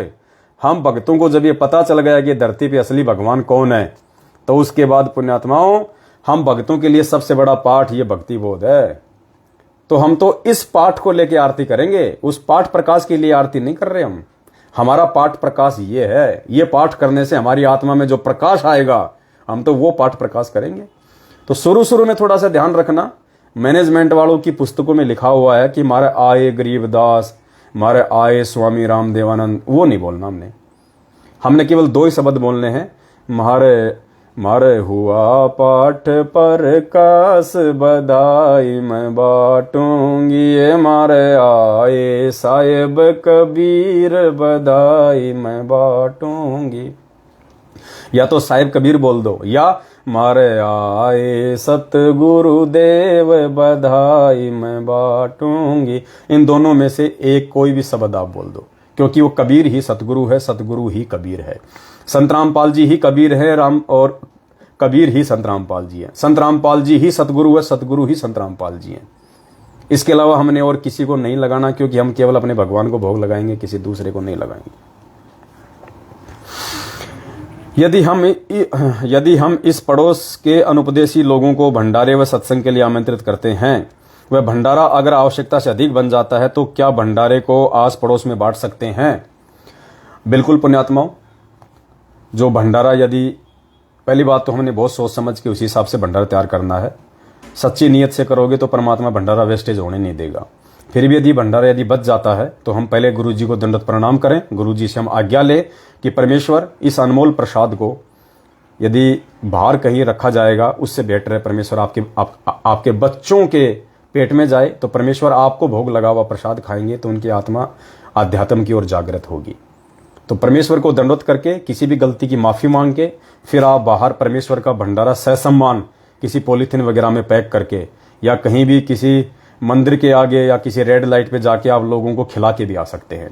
बच जाए तो, जानबूझ के बचाना भी नहीं है, नहीं तो फेल हो जाओगे। मालिक अंतर्यामी है, तुम सोचोगे लो मैं ज्यादा बना लेता हूं, फिर जो बच जाएगा वो तो बाहर जाके खिला के आ जाऊंगा, वहां भी फेल हो जाओगे, क्योंकि मालिक अंतर्यामी है। अनजाने में जो बच जाता है उसकी बात दास कर रहा है, वहां जाके हम उनको कर सकते। अगर कहीं कोई खाना खिलाने वाली स्थिति में आप नहीं हैं, आपके आसपास कोई रेड लाइट नहीं है, कोई मंदिर नहीं है, कोई खाना खाने को तैयार नहीं है, फिर भी खाना बच गया तो क्या करेंगे? फिर उसके दो तरीके हैं पुण्यात्मा।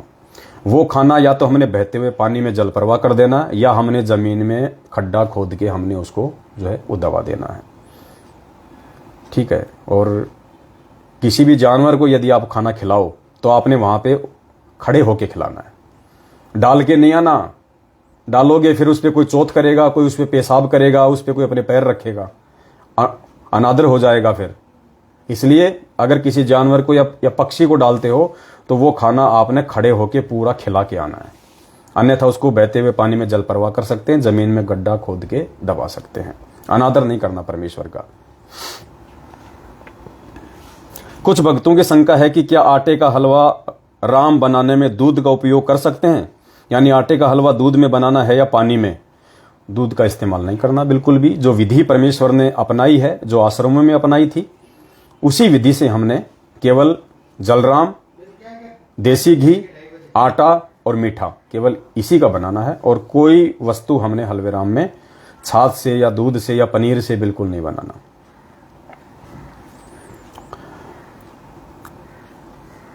क्या सभी भाई बहन भोग लगाते समय लाइव आ सकते हैं? ये बहुत अच्छी बात याद दिलाई भाई ने। बिल्कुल पुण्यात्माओं, 8 सितंबर के दिन हम जो सभी भाई बहन अपने अपने घरों पे पूर्ण परमेश्वर को प्रसन्न करने के लिए सतगुरु प्रगट दिवस मनाने जा रहे हैं।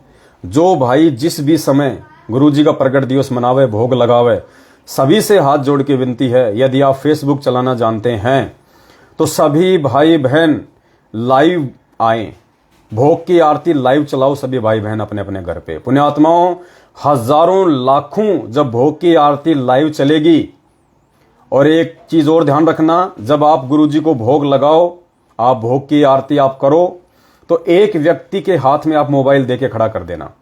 कई भाई क्या करते हैं, मोबाइल को एक जगह जो है वो फिक्स कर देते हैं, उसमें खाली भगत ही भगत दिखाई देते हैं और कोई दिखाई नहीं देता। हम गुरुजी को भोग लगा रहे हैं, भगतों को थोड़ी भोग लगा रहे हैं। हमने अपने आप को ज्यादा दिखाना जरूरी नहीं है, गुरुजी को ज्यादा शो करना जरूरी है।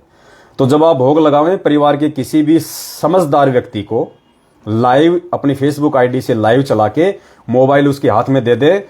ज्यादा ध्यान वो गुरुजी की तरफ दिखाएगा, बीच बीच में थोड़ा थोड़ा हम भक्तों की तरफ दिखाएगा, ताकि देखने वाले को ये लगे कि यार एक तरफ तो लोग इन फर्जी आश्रमों में जा जाके देखो नीचे बैठे हुए हैं ना, सिर पे कोई कपड़ा है, गुरुजी का वीडियो लगा रखा है, भक्ति बोध होने के बाद भी, इतना ज्ञान देने के बाद भी, और एक तरफ देखो किस प्रकार से ये लोग अपने घर पे भगवान को मान के, परमात्मा को पहचान के कि मौकों कहाँ ढूंढे रे बंदे, मैं तो तेरे पास में, ना तीर्थ में ना मूर्त में ना एकांत निवास में। भगवान कोई जानवर थोड़ी है जो मैनेजमेंट ने आश्रम में बांध लिया या इन पंडितों ने उनको मंदिरों में बांध लिया, वहां जाएंगे तो ही मिलेगा। भगवान तो सर्वत्र है, कण कण में व्यापक है। पुण्यात्माओं, हम जो प्रथम नाम दीक्षा लेते हैं गुरुजी से, और हमें जो नियम मिलते हैं उन नियमों को पढ़ो, उनमें क्या लिखा है गुरुजी ने कि भगवान तो सर्वत्र है, वो कण कण में है। तो जब आपको ज्ञान हो जाएगा और विश्वास हो जाएगा तो आप भगवान को कहीं नहीं ढूंढोगे। हाँ, यदि गुरुजी किसी आश्रम में हैं तो हम उस आश्रम में जाएंगे, वहां गुरुजी को सामने परमात्मा को सिंहासन पे बैठा के भोग लगाएंगे। क्योंकि आज गुरुजी जेल में है शारीरिक रूप से, इसलिए हमने परमात्मा को अपने शब्द रूप में घर पे मान के, अपने पास में मान के गुरुजी को हमने भोग लगाना है। ये गलती बिल्कुल भी नहीं करनी हमने। परमात्मा को अपने से दूर नहीं समझना। परमात्मा शब्द रूप में हम सब आत्माओं के साथ में, वो सक्षम है, जब चाहे वो कोई भी रूप, कोई भी शरीर धारण कर सकता अपनी आत्मा के लिए। तो सब भाई बहनों ने इसी प्रकार से किसी समझदार व्यक्ति को मोबाइल देके और फिर भोग की पूरी आरती, और फिर उस आरती को फेसबुक के ऊपर डालनी है। एक चीज और विशेष ध्यान रखना, जब आप भोग की आरती चलाओ तो ऊपर आपने मैसेज जरूर लिखना है। ये गलती मत कर देना, डायरेक्ट मत चला देना। जब आप लाइव चलाओगे तो वहां पे ऑप्शन आता है कुछ लिखने का, तो आपने क्या लिखना है, सत साहिब आज 8 सितंबर को घर घर में सतगुरु रामपाल जी भगवान को भोग लगा। अपना नाम मत लिखना, अपना गांव मत लिखना, अपना पता मत लिखना। सिर्फ हाँ, आप चाहो तो आप लिख भी सकते हो, लेकिन ऊपर ये लिखना, सत साहिब आज 8 सितंबर को घर पर ही शब्द रूप में प्रकट सतगुरु रामपाल जी भगवान को हलवे राम के साथ में भोग लगा। क्या लिखना है, सत साहिब आज 8 सितंबर को घर पर ही शब्द रूप में प्रकट सतगुरु रामपाल जी भगवान को हलवे राम का भोग लगा।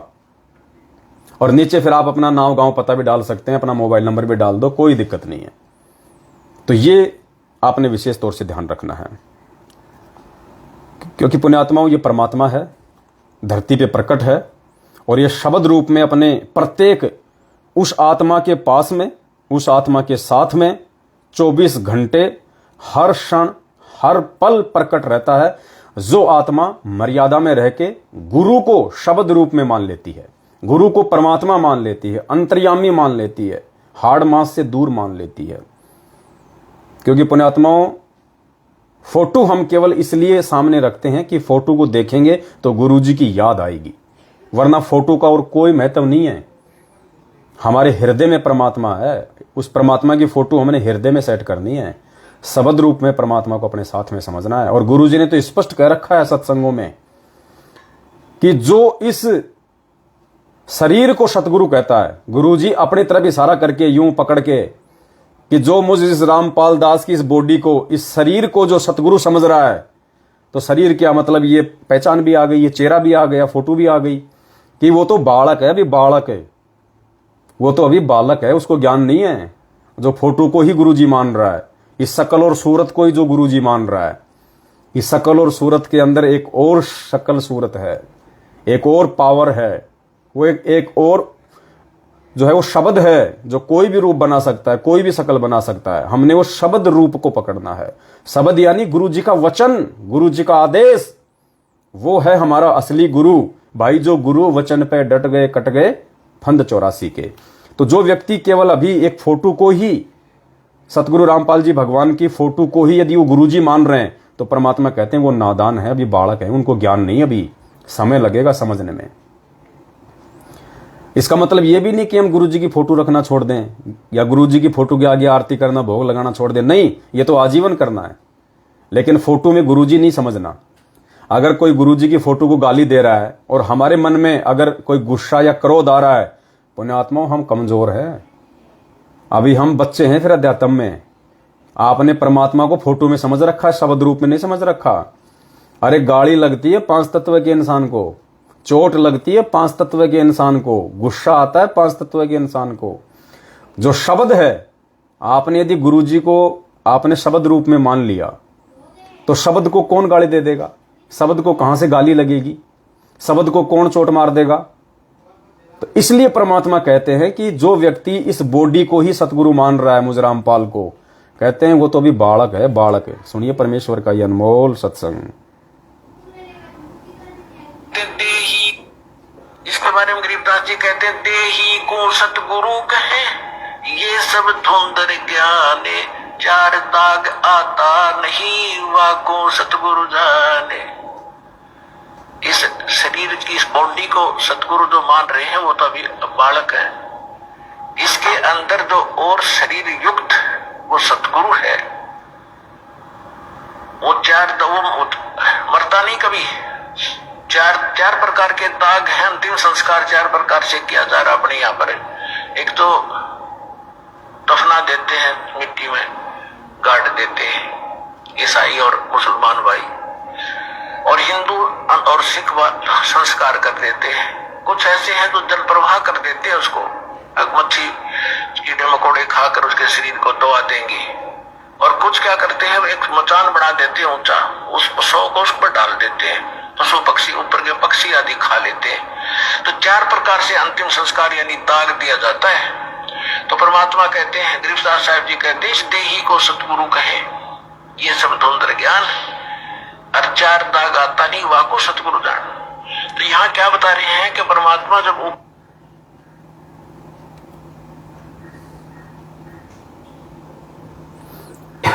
परमेश्वर ने अपने सत्संग में बिल्कुल क्लियर कट कर दिया कि देही को सतगुरु कहे, यो सब धुंधर ज्ञान, व्यर्थ ज्ञान है उसका, उसको ज्ञान नहीं। अभी वो बालक है, अभी अध्यात्म में नादान है, उसने गुरु को पहचाना नहीं। अभी खाली उसने शरीर में गुरु को मान लिया, फोटो में गुरु जी को मान लिया। फोटो तो केवल एक भाव पैदा करती है, आपको याद दिलाएगी। बाकी तो गुरु जी ने कह दिया कि देही को सतगुरु कहे, यो सब धुंधर ज्ञान। जो इस बॉडी को सतगुरु मान रहे हैं वो तो अभी बालक है, बालक है। वो तो परमात्मा है। वो जब चाहे जिस रूप में चाहे अपने भगत के सामने प्रकट हो जाएगा अपने भगत का काम करने के लिए। सुनिए, ये सबसे आप इसके बाद गुरु जो है ये सबसे आपका साथी रहेगा। गुरु शब्द रूप में साथ रहेगा आपके। शब्द रूप में शब्द भी चलेगा और साथ में जहां आवश्यकता पड़ेगी अपना शरीर धारण कर लेगा। ये दोनों साथ देता है। तो इस प्रकार से हमने पुण्यात्माओं अब इस भक्ति मार्ग के नेक्स्ट लेवल में सात संगतियों के माध्यम से आगे बढ़ना है। ये हमारा ऊपर का लेवल आ गया। अब शुरू में बच्चा जब स्कूल जाता है तो उसको दिखाया जाता है, आ से आम बोल बोल के गा गा के सुनाया जाता है। आम की फोटो दिखाई जाती है ताकि वो समझ जाए। और जब बच्चा 8वीं 9वीं 10वीं कक्षा में हो जाता है तो ना तो टीचर ये कहता कि आ से आम ये होता है, आम ध्यान रखना कहीं भूल जाओ, मार्केट में कहीं कोई कद्दू उठा के ले आओ आम की जगह। वो सिर्फ ये बोलेगा कि आम फलों का राजा है, आम ये काम करता है। ना फोटो दिखाएगा ना समझाएगा, क्योंकि वो चीजें परमात्मा पहले हमें समझा चुके हैं। बच्चे को वो चीजें पहले उसकी शुरुआती अवस्था में समझा दी गई है। तो इसी प्रकार ये सात संगतियों के माध्यम से भक्ति मार्ग का आगे का लेवल चलेगा, क्योंकि आगामी समय में परमात्मा ये शास्त्र उठा के नहीं दिखाएंगे हमें। परमात्मा मूल ज्ञान देंगे, मूल ज्ञान। अभी तक तो हमारे को केवल भक्ति मार्ग पे परमात्मा ने चलाने के लिए केवल हमारे को उस लायक बनाया है। अब जो आगे का ज्ञान है, जो अगम का ज्ञान है, वो तो अब देगा परमात्मा, जिसको सुन सुन के हमारी आंखों से आंसुओं की धारा बहा करेगी।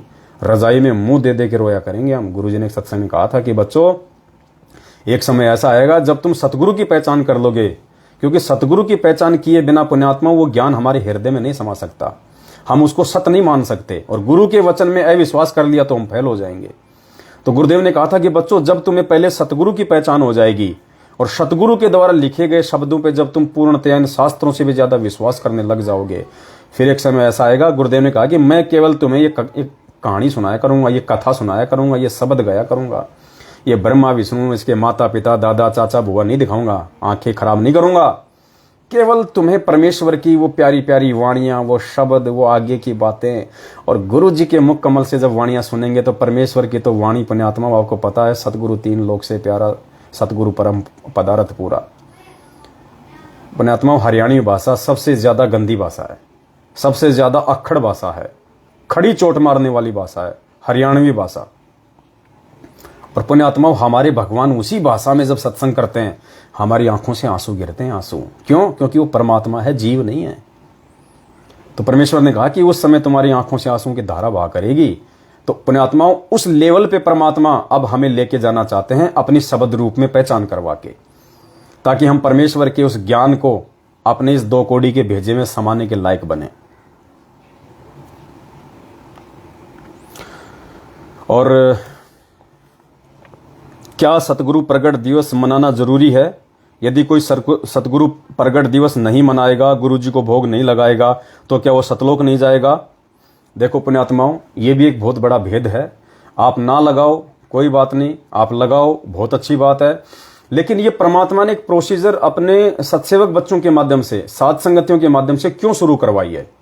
देखो, मुक्ति तो हमारी मालिक का नाम जपने से, परमात्मा की मर्यादाओं में रहने से, गुरु को भगवान मानने से होगी। लेकिन ये हलवे राम का भोग लगवाना, अपने घर पे लगवाना भोग की आरती के साथ में, और अपने अपने घरों से उस फोटो को हटवा देना, पुण्यात्माओं ये प्रोसीजर क्यों शुरू करवाई परमात्मा ने? इसके पीछे बहुत गहरा रीजन है। 8 सितंबर को अपने घर पे या अपनी ऑफिस में कहीं भी सतगुरु रामपाल जी भगवान का अकेले का दरबार में फोटो रख के और हलवा राम बना के और भोग की आरती के साथ में भोग लगाना, इस बात का सूचक है। ये ये एक सबूत है, ये एक प्रमाण है। वो परमेश्वर जो अंतर्यामी है, सब कुछ जानने वाला है, वो आपको छांट लेगा, वो आपकी एक अलग पहचान कर लेगा कि ये आत्मा मुझे परमेश्वर के रूप में जान चुकी है, पहचान चुकी है। वरना सतगुरु रामपाल जी भगवान को भोग लगाना पुण्यात्माओं किसी के बश की बात नहीं है। आप लगा नहीं सकते बिना उस परमेश्वर के विशेष आशीर्वाद के। आप लगवा दो, देखिए ये लगवा दो इन फर्जी आश्रमों में। वो दाढ़ी मूंछ वाली फोटो मुझे हटवा के दिखा दो आप, जो आपके गुरुजी के सिर पे लगा रखी इन्होंने, गोविंद वाली।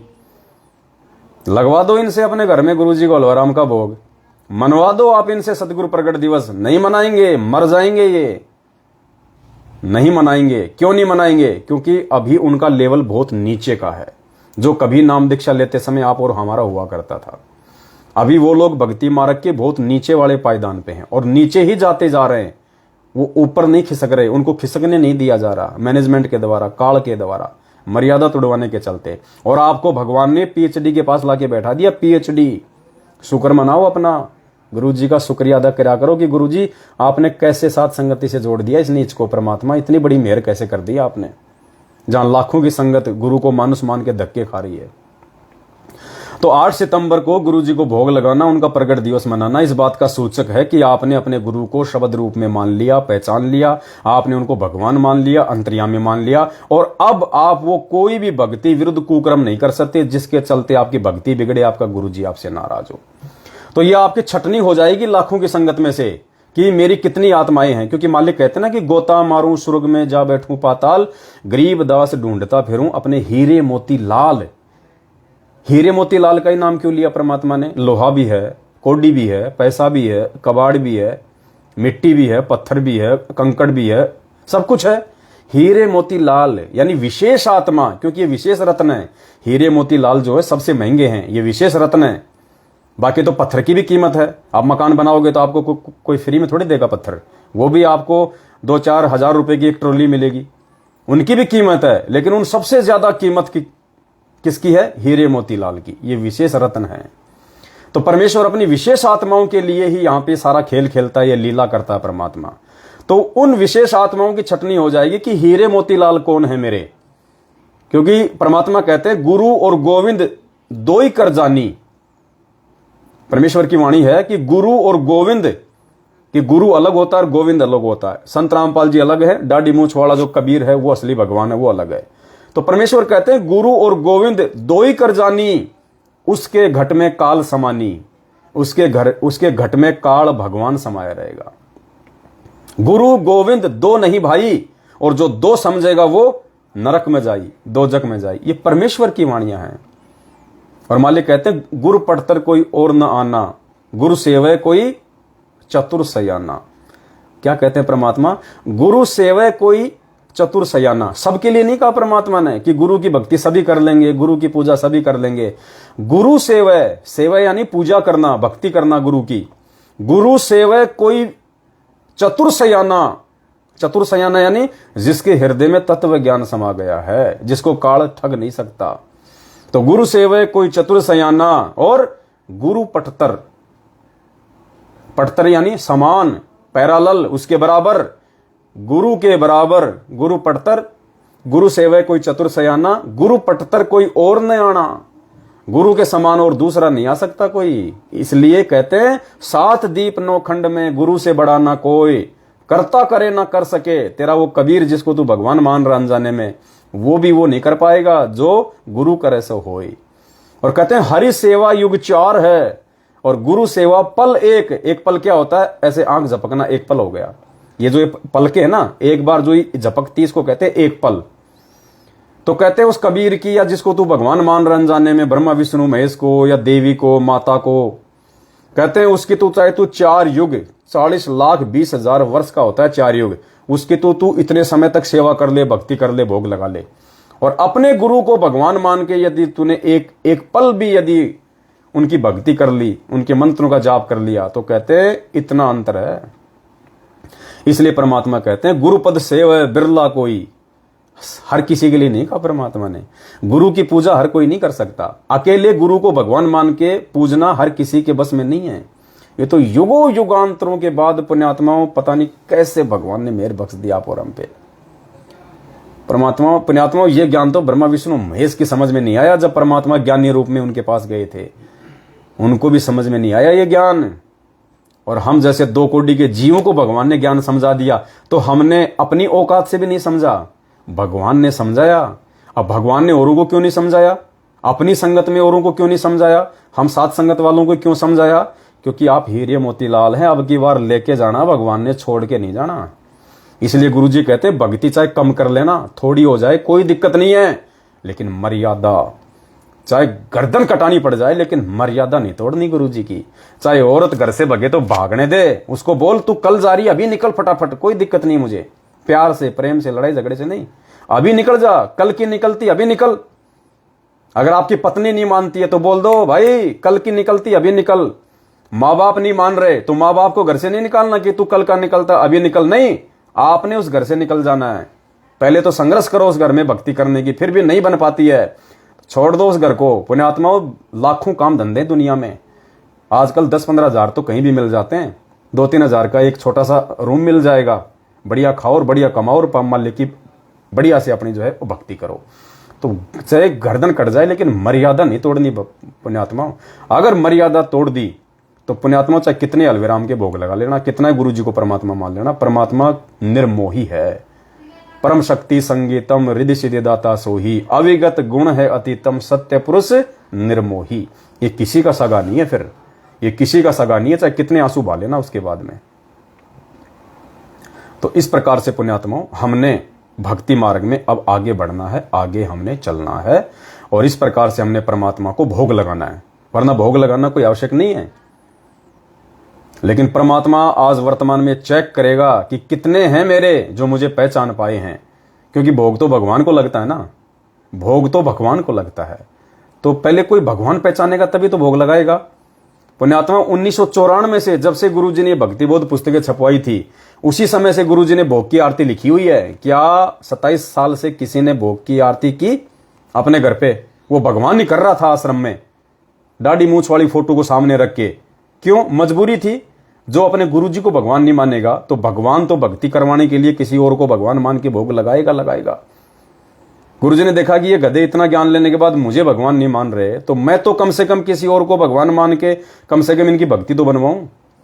और जिस दिन आत्मा अपने गुरुजी को पहचान लेगी कि गुरु बड़े हैं गोविंद से, और मन में देख विचार हरि सुमरे सो वारी है, गुरु सुमरे होए पार, उस दिन वो दाढ़ी मूछ वाले को हटा देगा अपने घर से, रामकृष्ण को हटा देगा। उस दिन फिर अपने गुरुजी को ही रामकृष्ण मान के, सबसे बड़ा भगवान मान के, पूर्ण ब्रह्म परमात्मा मान के, फिर वो भोग लगाएगा। ये आरती परमात्मा इंतजार कर रहे थे 27 साल से, ये आरती लिख के कि देखता हूं मेरे कौन बच्चे मुझे पहचान के और मुझे भगवान मान के इस भोग की आरती को भोग लगाना शुरू करेंगे। पुण्यात्माओं ये भोग की आरती 27 साल से इस भक्ति बोध पुस्तक में बंद है। ये तरस रही थी आरती कि कब मुझे यूज में लेंगे, कब मुझे यूज में लेंगे उस परमात्मा के चरणों में, कब मुझे सौभाग्य मिलेगा। ये शब्द जो है ये तरस रहे थे कि हमें कब वो परम सौभाग्य प्राप्त होगा जब कोई आत्मा उस भगवान को पहचान के और इन शब्दों के माध्यम से उसका गुणगान करेंगी। तो पुण्यात्माओं आप हैं वो साध संगत से जुड़े हुए भाई बहन, हीरे मोती लाल, जो इस पुस्तक के भी भाग खुल गए, जो आपने भगवान को पहचान के और भोग की आरती करनी शुरू कर दी। नहीं 27 साल हो गई, किसी भी भगत ने गुरु जी को भगवान मान के भोग की आरती के साथ भोग नहीं लगाया, केवल गुरु जी ही आरती करते रहे। तो इसलिए भोग की आरती जरूरी है, कंपलसरी है। और पुण्यात्माओं, भाड़ बाका नहीं हो सकता, भगवान साथ में है अगर मर्यादा में रहेंगे तो। डॉक्टर भी यही कहता कि भाई गोली दवाई अगर 1-2 टाइम नहीं खा सके, भूल जाए, कोई दिक्कत नहीं, लेकिन परहेज मत तोड़ देना। जो नियम बता दिए, खट्टा नहीं खाना, मीठा नहीं खाना, अगर वो नियम तोड़ दिए, फिर चाहे तू 24 घंटे दवाई खाता रहे, कोई फायदा नहीं होगा। तो यही बात गुरुजी कहते हैं कि बच्चों, मेरा वचन मत तोड़ देना, मेरा नियम मत तोड़ देना। भक्ति की किसी कारण से अगर थोड़ी बन जाए कोई दिक्कत नहीं है, लेकिन नियम मत तोड़ना। और सबसे बड़े नियम क्या है? गुरुजी को भगवान मानना, गुरुजी को अपने हृदय में मानना। मोकू कहाँ ढूंढे रे बंदे, मैं तो तेरे पास में। और मालिक कहते हैं, दिल अंदर दीदार दर्शन, बाहर अंत ना जाइए। पुण्यात्माओं, एक हिरण होता है, हिरण गुरुजी ने बताया, उस हिरण को जब तक मालूम नहीं होता है, जब तक उसको पता नहीं होता है, वो उस महक के पीछे दौड़ता है। उस महक के पीछे जो निर्गुण होती है, दिखाई नहीं देती, वो सरगुण रूप में, शरीर रूप में उसकी नाभि में होती है, लेकिन उसको दिखाई नहीं देती क्योंकि उसकी बुद्धि इतनी काम नहीं करती, वो नीचे देख नहीं पाता। वो सरगुण कस्तूरी जिसकी महक से वो पागल हुआ जा रहा था, भटक रहा था, उसको ढूंढता फिर रहा था, वो उसकी नाभि में थी, साकार रूप में थी, लेकिन वो उसको निराकार मान के उसकी खोज में भटक रहा था, इधर उधर इधर उधर। और किसी व्यक्ति ने उसकी गर्दन पकड़ के नीचे कर दी और दिखाया कि देख ये री साकार रूप में, जिसको तू निराकार मान रहा है, जिसको तू बाहर ढूंढ रहा है, वो देख तेरे अंदर, तेरी नाभि में है। फिर वो गुरुजी कहते हैं, वो हिरण क्या करता है, फिर वो उसको मालूम पड़ेगा कि ये तो यहीं से आ रही है, फिर वो श्वासों सांस, श्वासों सांस, श्वासों सांस, फिर वो नहीं भटकता, बैठ जाएगा एक जगह, मदोस हो जाएगा, भले खाना नहीं खाएगा, नींद भी नहीं लेगा, लेकिन बस मस्त हो जाएगा फिर वो। तो पुण्यात्माओं, ये जितने भी भाई बहन हमारे जो सतलोक आश्रम मैनेजमेंट हरियाणा के पीछे साकार रूप में, शब्द रूप में, जो हमारे घर पे भगवान बैठा हुआ है, हमारे दिल में भगवान बैठा हुआ है गुरुजी, उसको इन फर्जी आश्रमों में उस मूर्ख हिरण की तरह अज्ञानता में ढूंढते ढूंढते ढूंढते, ढूंढता तो कौन है? कोई 5% होंगे जो इन आश्रमों में भगवान के लिए जा रहे होंगे। 95% तो खाली अपने लड़के लड़कियों के रिश्ते बनाने के लिए और बकवाद करने के लिए, सेटिंगबाजी करने के लिए। पुण्यात्माओं, तुम्हें पता नहीं अभी कितना गंदा खेल चल रहा है इन आश्रमों में, कितना गंदा खेल, जानबूझ के सेटिंग करवाई जा रही है लड़के लड़कियों की, जानबूझ के बहुत गंदा खेल चल रहा है वासना का। तो ये भटक रहे हैं क्योंकि ये उस हिरण की तरह है, इनको ज्ञान नहीं अभी। और हमें परमात्मा ने गर्दन पकड़ के सात संगतियों में जोड़ के दिखा दिया कि बेटा देख, ये नाभि तेरी गर्दन में, यहां है तेरी नाभि में एक कस्तूरी, क्यों भटक रहा है? मैं तो तेरे पास में हूं।